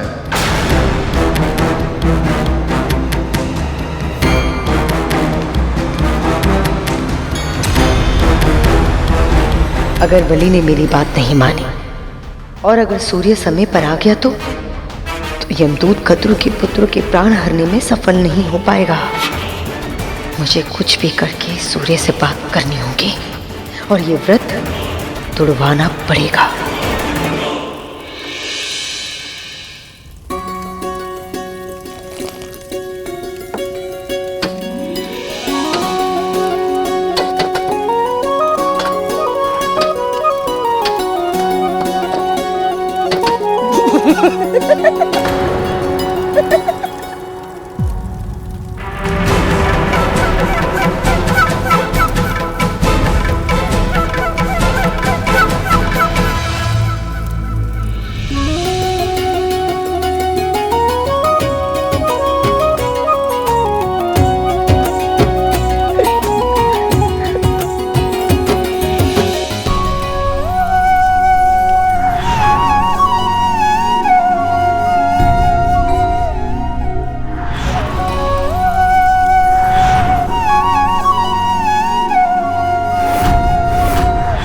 अब बस कैसे भी करके ये जीवित पुत्रिका का व्रत सफलतापूर्वक पूर्ण हो जाए और मेरे पुत्र पुनः स्वस्थ हो जाए। मैं चाहती हूँ कि कद्रु का व्रत असफल हो जाए और इसमें तुम्हें मेरी सहायता करनी होगी सूर्य।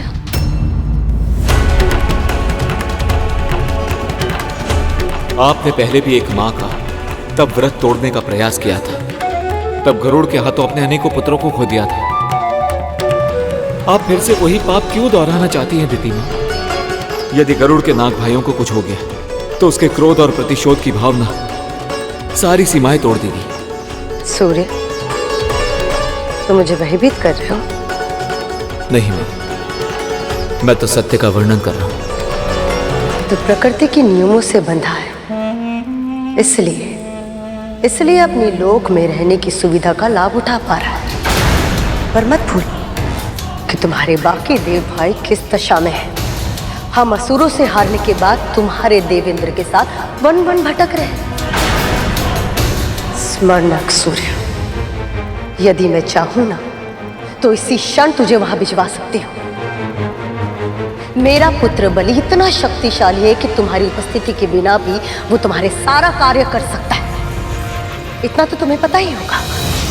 एक बार वो मुझे मना करके मेरा हृदय दुखा चुका है। दूसरी बार अगर मैंने इसे आदेश दिया तो वो मुझे मना नहीं कर पाएगा।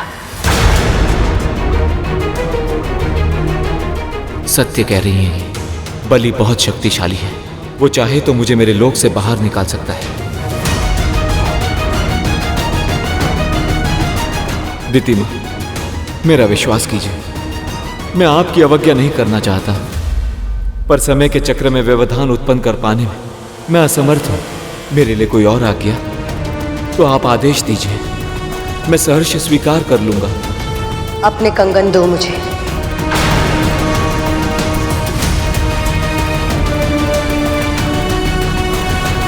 आप मेरे कंगन का क्या करेंगी मां? सूर्य, कंगन।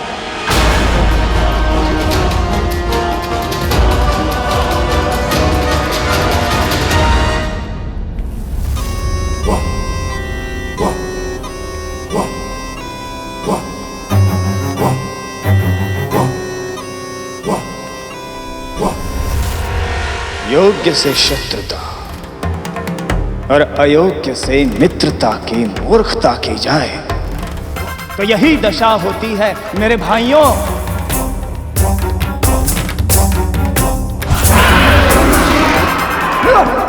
यदि उस दिन तुम सबने हम असुरों से युद्ध करने के स्थान पर हमारा साथ दिया होता तो आज तुम सब भी यहां आनंद से हंस खेल रहे होते।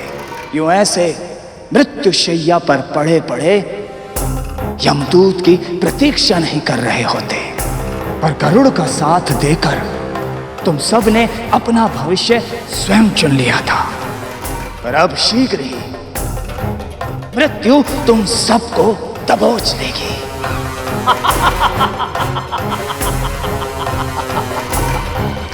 बस अब आप अपना चमत्कार दिखाइए मां। सारा भोग बन चुका है दीदी, अब बस हमें स्नान करना है। चलो विंता।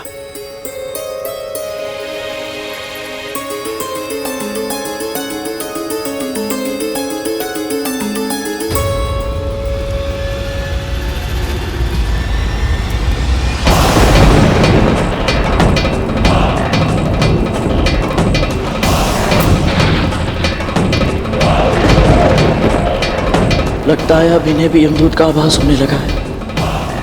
अपनी दया दृष्टि हमारे भाइयों पर बनाए रखे नारायण। हमारी माओं के व्रत को सफल बनाइए।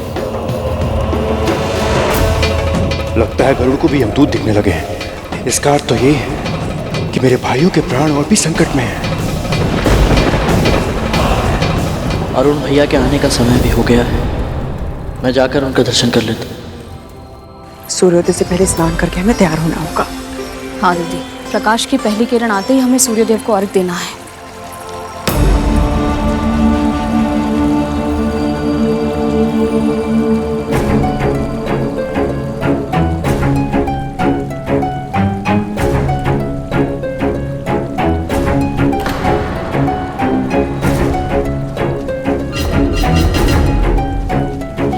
ये कैसे संभव है? मुझे तो लगा था कि भोर होने में अभी समय है।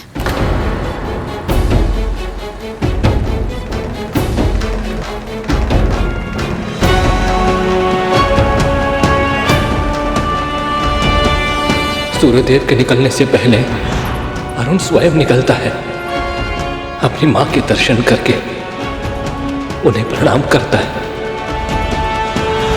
प्रतिदिन सूर्यदेव निकलने से पहले आकाश अरुण भैया की लाली मां से रंग जाता है। मुझे उनके होने का आभास होता है और मैं अपनी बाहें फैलाकर उनका स्वागत करता हूँ।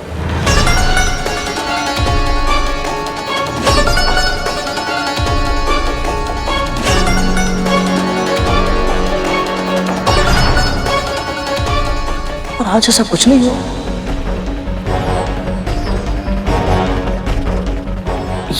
ये कैसे संभव है?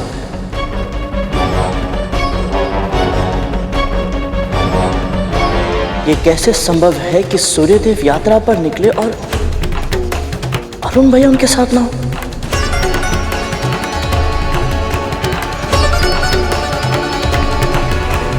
अवश्य ही कुछ तो ऐसा है जो सामान्य नहीं है,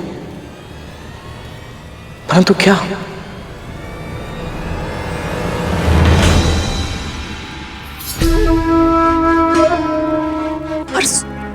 सूर्यदेव तो पहले से आकाश में चढ़ चुके हैं। अर्थात अर्घ देने में देर हो गई। विंता, कैसे कैसे मुझसे इतनी बड़ी भूल हो गई? अवश्य भोग बनाने में समय निकल गया होगा, मुझे पता ही नहीं चला कब। अर्थात मेरा विधिवत रूप से पूरा नहीं होगा। विंता, हाँ विंता, मेरे पुत्रों का क्या होगा? इतनी बड़ी त्रुटि कैसे हो गई मुझसे? अगर मेरे पुत्र को कुछ हो गया तो सारी त्रुटि मेरी है। विंता, भूल हो गई मुझसे, बहुत बड़ी भूल हो गई मुझसे। विंता, कैसे हो गई मुझसे इतनी बड़ी भूल? दीदी संभालिए अपने आप को। कुछ नहीं होगा, कुछ नहीं होगा। कैसे कुछ नहीं होगा? कैसे संभालूं मैं अपने आप को? यदि मेरे पुत्र जीवित नहीं रहेंगे आखिर क्या करूंगी?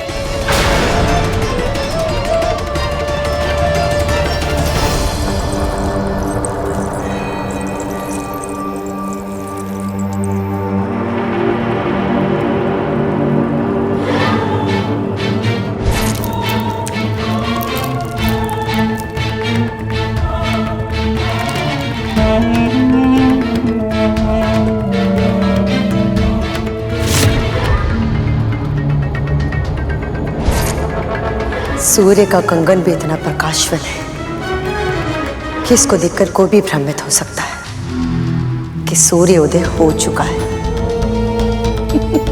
और आनंद की बात यह है कि मेरी इस चाल को कोई भी विफल नहीं कर सकता, कोई भी नहीं। यदि मेरे पुत्र जीवित नहीं रहेंगे तो मैं जीवित रह के क्या करूंगी? क्या कर रही है? क्या कर रही है आपको? क्या कर रही है आप? क्या कर रही है ये? संभालिए अपने आप को दीदी।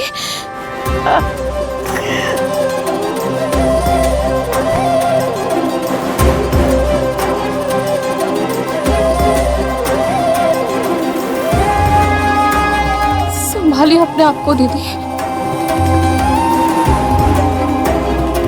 संभालिए। सब नष्ट हो गया, तुम्हारे सारे प्रयास विफल हो गए कद्रू।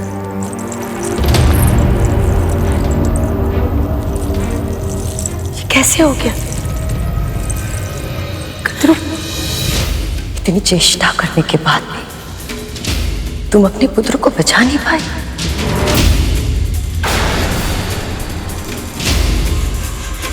मैंने भी अपने पुत्र को है, परंतु युद्ध के मैदान में वीरता का प्रमाण देते देते वीरगति को प्राप्त हुए हैं वो।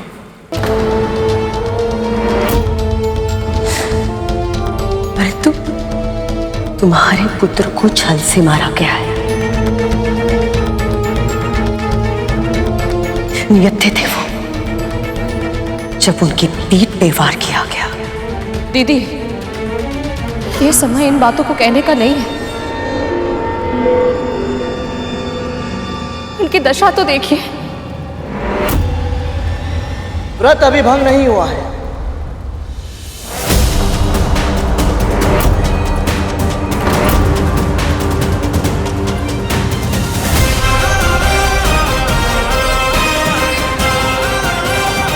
ये गरुड़ क्या कर रहा है?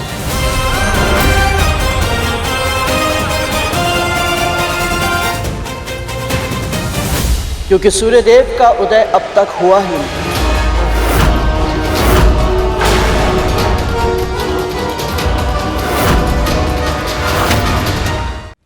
क्या कह रहा है तू?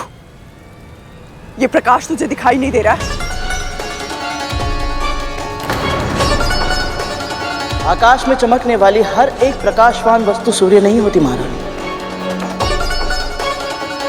नक्षत्र भी तो चमकते हैं।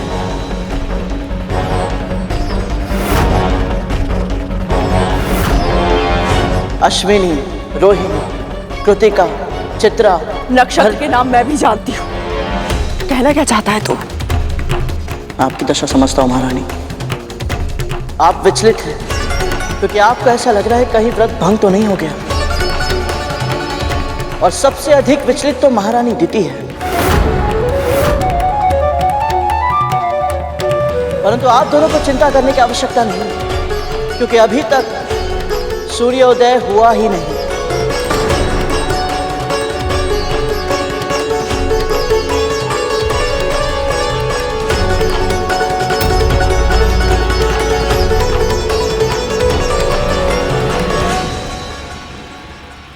वो देखिए,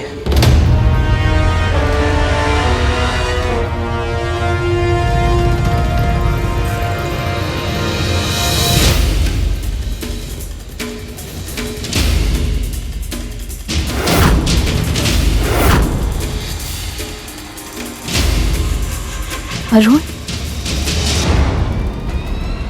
यदि अरुण अभी अभी आया है तो इससे पहले सूर्यदेव कैसे पधार सकते हैं?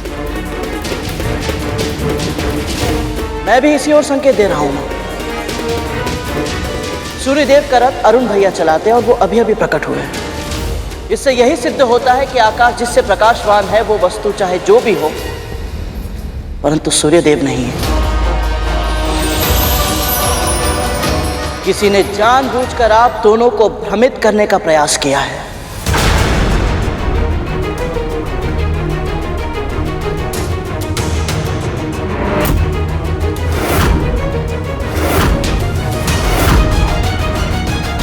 कद्रू, मुझे लगता है कि देवता तुम्हारी परीक्षा ले रहे थे। अच्छा हुआ ना कि तुम्हारा व्रत भंग नहीं हुआ। अब तुम एक काम करो, सूर्य को अर्घ देने की तैयारी करो।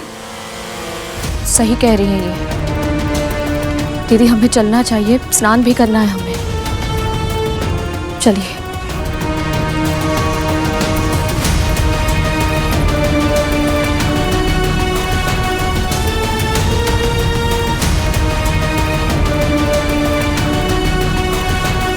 भले ही गरुड़ तुमने इस बार व्रत को टूटने से बचा लिया, किंतु कब तक? अभी व्रत पूरा होने में समय है और आने वाले समय को कोई नहीं संभाल पाएगा।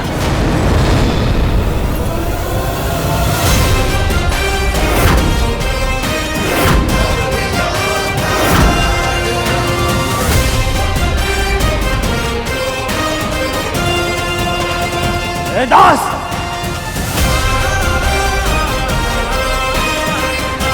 मां का मार्ग रोकने का साहस भी कैसे किया तूने? मेरी माँ ने जो मुझे संस्कार सिखाए उसके विपरीत आचरण नहीं करना चाहता मैं। वो भी तब जब मेरा परिवार इतने बड़े संकट से जूझ रहा और मेरी माँ ने इतना महत्वपूर्ण व्रत रखा है, परंतु हम में से कोई भी प्रत्युत्तर नहीं दे रहा। इसका अर्थ ये नहीं समझना कि हमें नहीं पता कि हमारे साथ क्या किया जा रहा है। तो मुझ पे आरोप लगा रहा है, मुझ पर? मुझे आरोप लगाने की आवश्यकता ही नहीं है महारानी दीदी। जीवित पुत्र का व्रत को तोड़ने का जो महापाप आप कर रही हैं वो आप भी जानती हैं और ईश्वर भी। यदि शीघ्र ही आपने अपनी कार्यशैली नहीं बदली तो इसका परिणाम आप और आपके पुत्र भोगेंगे। बस एक बार नाग भाई स्वस्थ हो जाए तो उसके बाद बड़ी माँ और उनके पुत्र आपसे आपके हर एक षड्यंत्र का बदला अवश्य लेंगे। स्मरण रहे। अपने स्वामी के नाम पर तू मुझे धमकी दे रहा है। मुझे भूल गया तू कि उनकी दृष्टि में तू किस स्थान पर है? तो कौड़ी का दास है तू, केवल दास और कुछ भी नहीं।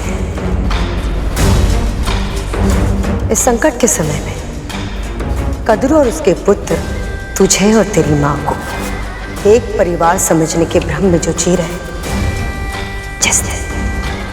जिस दिन ये भ्रम समाप्त होगा उस दिन पहला आक्रमण वो तेरी मां पर करेगी। यदि उसके पुत्रों के प्राण चले गए तो तुम दोनों के साथ वो क्या करेगी इसकी तो केवल कल्पना ही कर सकते हो। पर यदि किसी तरह भी उनके प्राण बच गए तो ये दशा तुम्हारे कारण हुई है, तो तुम दोनों को कष्ट तो भोगना ही है। इसलिए मेरी चिंता मत करो, अपनी माँ की चिंता करो। तुम्हारी माँ चाहे कितने भी व्रत जब तप कर ले, पर ना वो अपनी नियति बदल सकती हो ना ही तुम्हारी। वो एक दास थी और तुम एक दास हो, और अनंत काल तक तुम दोनों एक दास रहोगे। वो एक दास थी और तुम एक दास हो, और अनंत काल तक तुम दोनों एक दास रहोगे।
भास्कराय नमः।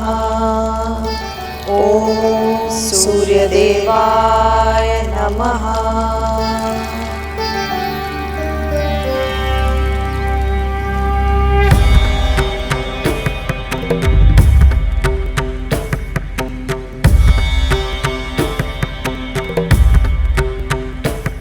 आप सूर्यदेव, आपसे कुछ नहीं छुपा है। आप जानते हैं हम दोनों ने ये जीवन पुत्र का व्रत अपने नागपुत्रों की जीवन रक्षा के लिए किया है। हमने अपने व्रत के समापन के लिए पूरी श्रद्धा और आस्था के साथ आपको ये अर्घ समर्पित किया है। कृपया इसे स्वीकार करें। हम पर और नागपुत्रों पर अपनी कृपा करें देव, कृपा करें।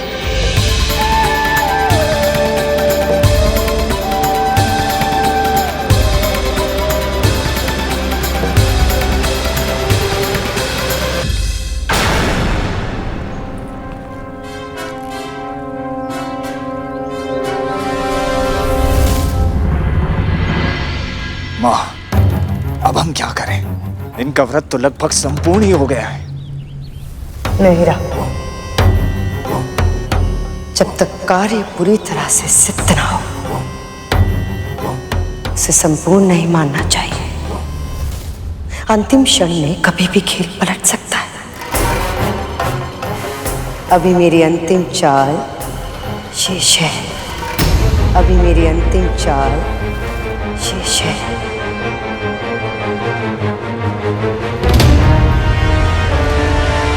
अंतिम चाल? अब क्या करने वाली है ये?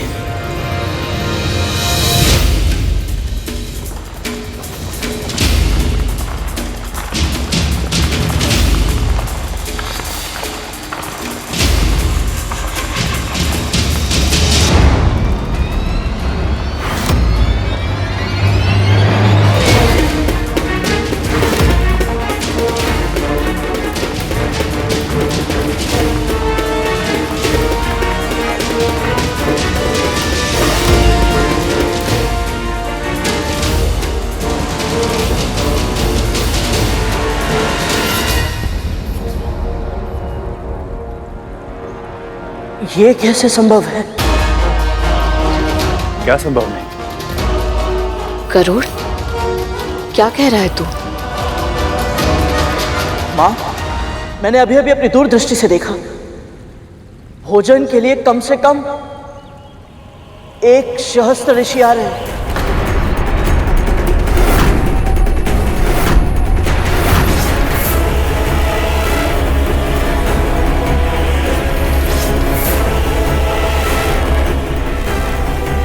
गरुड़ सही कह रहा है माँ। हमें भी आभास हुआ।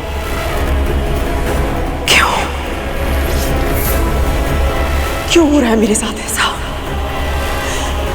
जब सब सोचते हो सब कुछ ठीक हो जाएगा, तभी कोई ना कोई समस्या आ जाती है, सब कुछ बिगड़ जाता है। जब कोई तुम्हें मन ही मन कोस रहा हो, तो अनिष्ट के सिवा और क्या हो सकता है कद्रू? विंता को दोष देना बंद करो दीदी।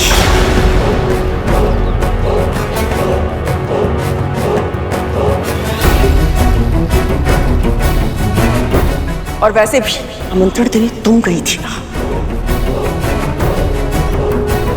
तुम्हें एक बार के लिए भी नहीं लगा कि तुम्हें मुझे बताना चाहिए था कि तुमने 11 नहीं 1 सहस्त्र ऋषियों को भोग के लिए आमंत्रित किया है? कद्रू, मैंने तो महर्षि से उतने ही शिष्य लाने का आग्रह किया था, पर तुम तो उनका स्वभाव जानती हो ना। वो कब क्या कुछ भी कर सकते हैं, कोई कुछ नहीं कह सकता। किसके बारे में बात कर रही हो तुम? कौन आने वाला है यहाँ? और कौन कद्रू? महर्षि दुर्वासा।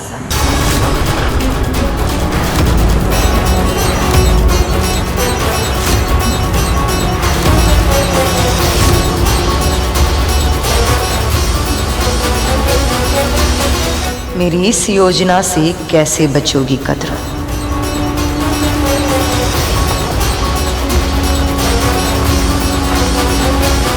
माँ, दीदी, माँ, संभालिए अपने आप को।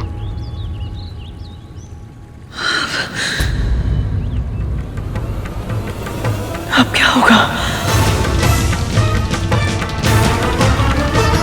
महादेव के रौद्र रूप का अंश है दुर्वासा। अभी हम ऐसी स्थिति में नहीं है कि हम उनका आतिथ्य कर पाए।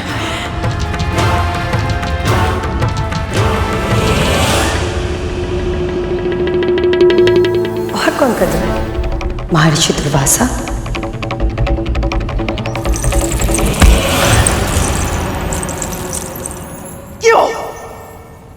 क्यों कर रही हो तुम ऐसा? तुम्हें क्या लगता है मुझे कुछ पता नहीं है? मैं सब जानती हूँ। तुम इससे पहले भी मेरा व्रत भंग करने का प्रयास कर चुकी हो, किंतु अब ये ऐसी कुटिल चाल। तुम अच्छे से जानती थी ना कि अंतिम क्षणों में हम महर्षि और उनके शिष्यों के लिए भोग बनाने में समर्थ नहीं होंगे। इसलिए तुमने जानबूझकर उन सबको भोग के लिए आमंत्रित किया, है ना?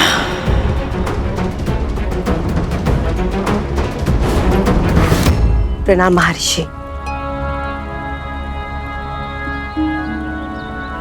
विंता और कद्रू, मेरी दोनों बहनों ने जीवित पुत्रिका का व्रत रखा है, उनके नागों के प्राणों की रक्षा के लिए। जो अभी मृत्यु शैया पर है, तुम मुझे भोग का निमंत्रण देने आई हो। तुम मेरी कृपा प्राप्त करने का स्वांग कर रही हो, जबकि सत्य तो यह है कि तुम मेरी क्रोध की अग्नि को भड़काना चाहती हो, ताकि उसमें कद्रू और विंता के व्रत का पुण्य जल जाए और कद्रू के पुत्रों की मृत्यु हो जाए। महर्षि, मैं वो इंद्र को दिए गए मेरे श्राप का लाभ अनजाने में तुम्हारे पुत्र को मिला, और बलि राज सिंहासन पर जा बैठा। तुम असुरों को यदि स्वर्ग में मिल जाए तो भी तुम्हारी कामनाएं कभी समाप्त नहीं होती, किंतु यदि तुम्हें लगता है कि तुम मुझे बहला फुसला कर मेरा उपयोग छल कपट के लिए करोगी, तो ये तुम्हारी भूल है दीदी।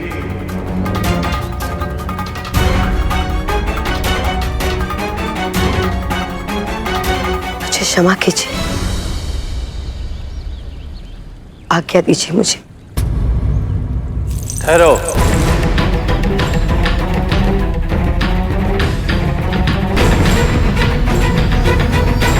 जी महर्षि। गृहस्थ जीवन जीने वालों के धार्मिक उद्देश्यों में उनकी सहायता करना एक सन्यासी का धर्म होता है, और मैं अपने धर्म से पीछे नहीं हटूंगा। इसीलिए तुम्हारे छल करने के बाद भी मैं तुम्हारा निमंत्रण स्वीकार करता हूं। पर स्मरण रहे, वहां मेरा आना श्राप का कारण बनेगा या वरदान का, ये तो महादेव शिव शंकर की इच्छा पर ही निर्भर करता है।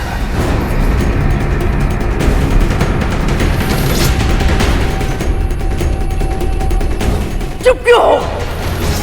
उत्तर दो दीदी।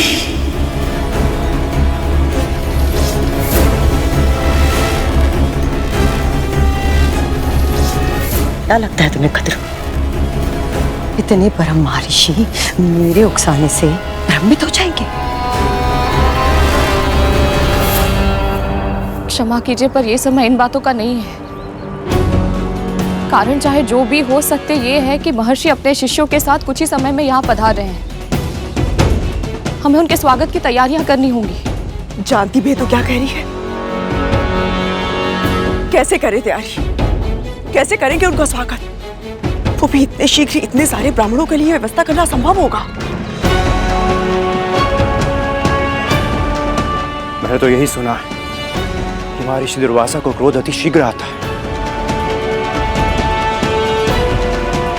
यदि उनके स्वागत में हमसे कोई भूल हो गई तो? और अतिथि तो देवता समान होते हैं, अब वो इस ओर आ ही रहे, तो हमें द्वार से लौटने के लिए नहीं कह सकते।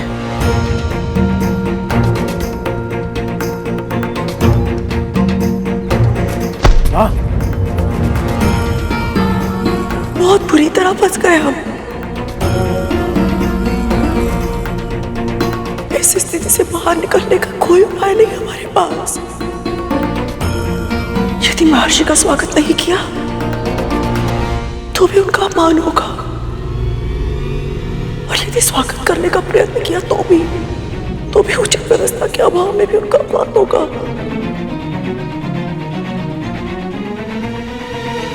कोई उपाय नहीं है हमारे पास।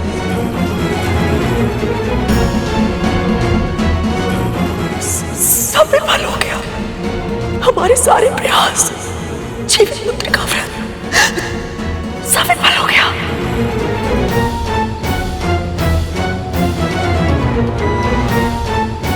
मेरे पुत्र विंदा, क्या होगा उनका? वो वापस लौटकर मेरे पास नहीं आएंगे ना?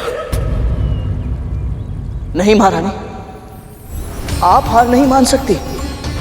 मेरे भाइयों की, अपने पुत्रों की एक अंतिम आशा है आप। उन्हें अवश्य ही विश्वास है, यदि आकाश धरती एक चूना करना पड़े, उनकी मां उन्हें स्वस्थ अवश्य करके रहेगी। महारानी, मैं मानता हूं आपके मेरे साथ कुछ मतभेद अवश्य है, परंतु आपके जिस एक गुण का मैं बहुत सम्मान करता हूं, वो है अपने पुत्रों के प्रति आपका समर्पण। जब उनके हित का प्रश्न आता है तो आप अपने प्राण संकट में डालने से पहले एक क्षण भी नहीं हिचकिचाते। इसलिए अब जब वो आप पर पूरी तरह से निर्भर है महारानी, तो आपको भी अपने कर्तव्य का पालन करना ही होगा। परिणाम की चिंता मत कीजिए, क्योंकि मां कहती है जो भी होता है नारायण की इच्छा से ही होता है। और फिर एक सत्य ये भी तो है महारानी, आपको सदैव से इस बात से आपत्ति थी ना कि महर्षि दुर्वासा ने पारिजात माला आपके स्थान पर मां को क्यों दी थी।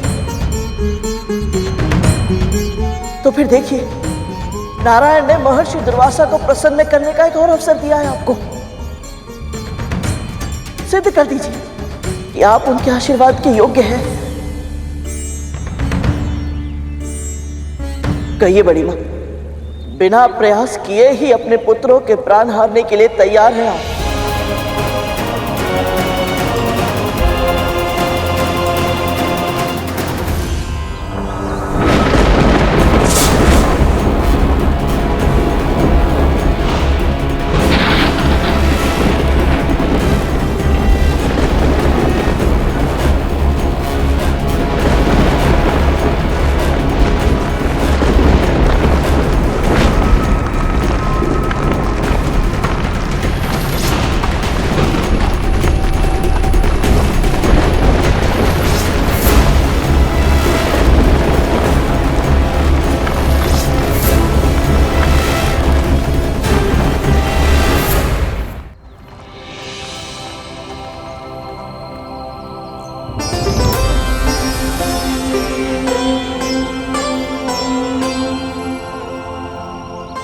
मैंने कभी कल्पना भी नहीं की थी कि आप जैसे महान ऋषि और इतने सारे शिष्यगणों की सेवा का अवसर मुझे मिलेगा। आपका बहुत बहुत धन्यवाद जो आप यहाँ पधारे।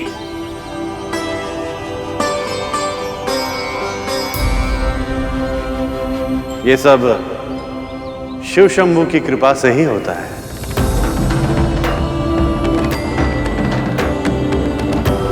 महर्षि, मेरे चरण धोने से पहले यदि आप भीतर प्रवेश कर गए तो मैं स्वयं को क्षमा नहीं कर पाऊंगा।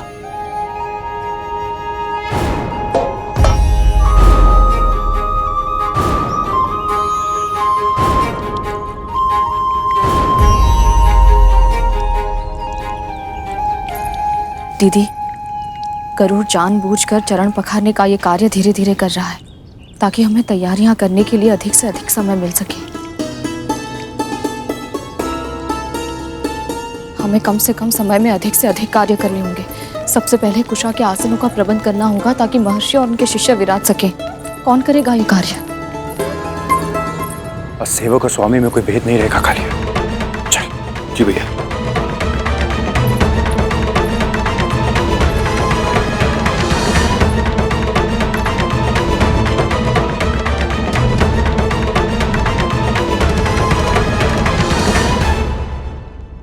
यहाँ तो इतनी सारी चींटियां हैं। यदि ये चींटियां महर्षि और उनके शिष्यों के सामने आ गई तो मुझे यहाँ चारों ओर रंगोली से सीमा रेखा बनानी होगी ताकि ये चींटियां भोजन के आसपास ना जा पाए।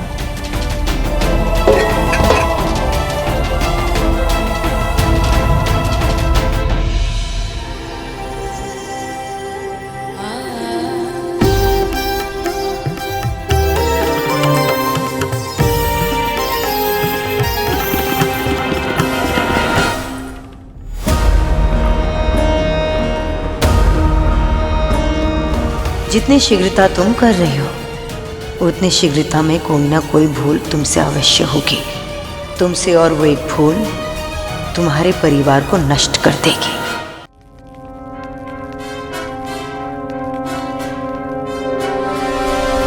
आइए महर्षि, आप सभी बताइए।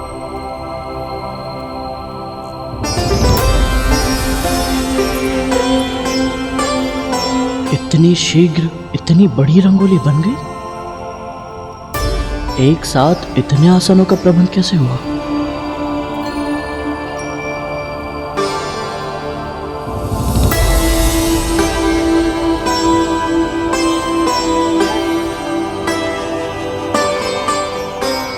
तो इन दोनों ने एक साथ रंगोली बनाई है।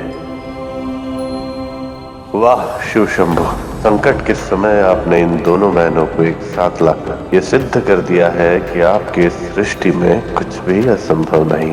गरुड़, शीघ्र जाओ और सबके लिए फल और कंदली के पत्ते लेकर आ। तब तक मैं कद्रू दीदी के साथ मिलकर भोजन की तैयारी करती हूँ। जी माँ। क्षमा कीजिए महर्षि, माँ ने कुछ कार्य दिया है, मैं बस अभी आया, आज्ञा दीजिए।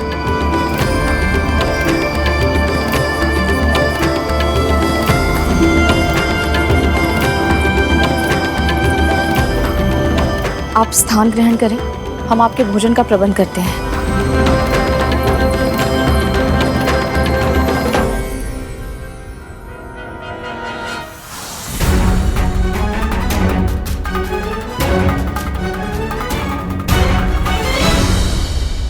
व्रत भले ही विंता और कद्रू ने रखा हो, किंतु हमें आमंत्रण तुमने दिया है दीदी।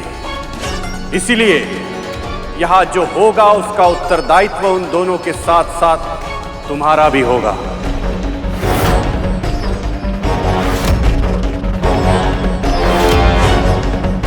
हे प्रभु, यदि हम भोजन की व्यवस्था समय पर नहीं कर पाए तो ऋषि दुर्वासा के क्रोध का प्रकोप नाग भाइयों के साथ साथ हमारे जीवन पर भी पड़ेगा।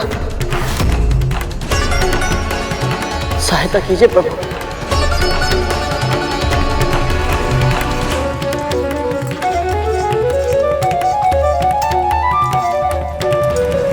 हे प्रभु, व्रत को सफल करने में हमारी सहायता करें।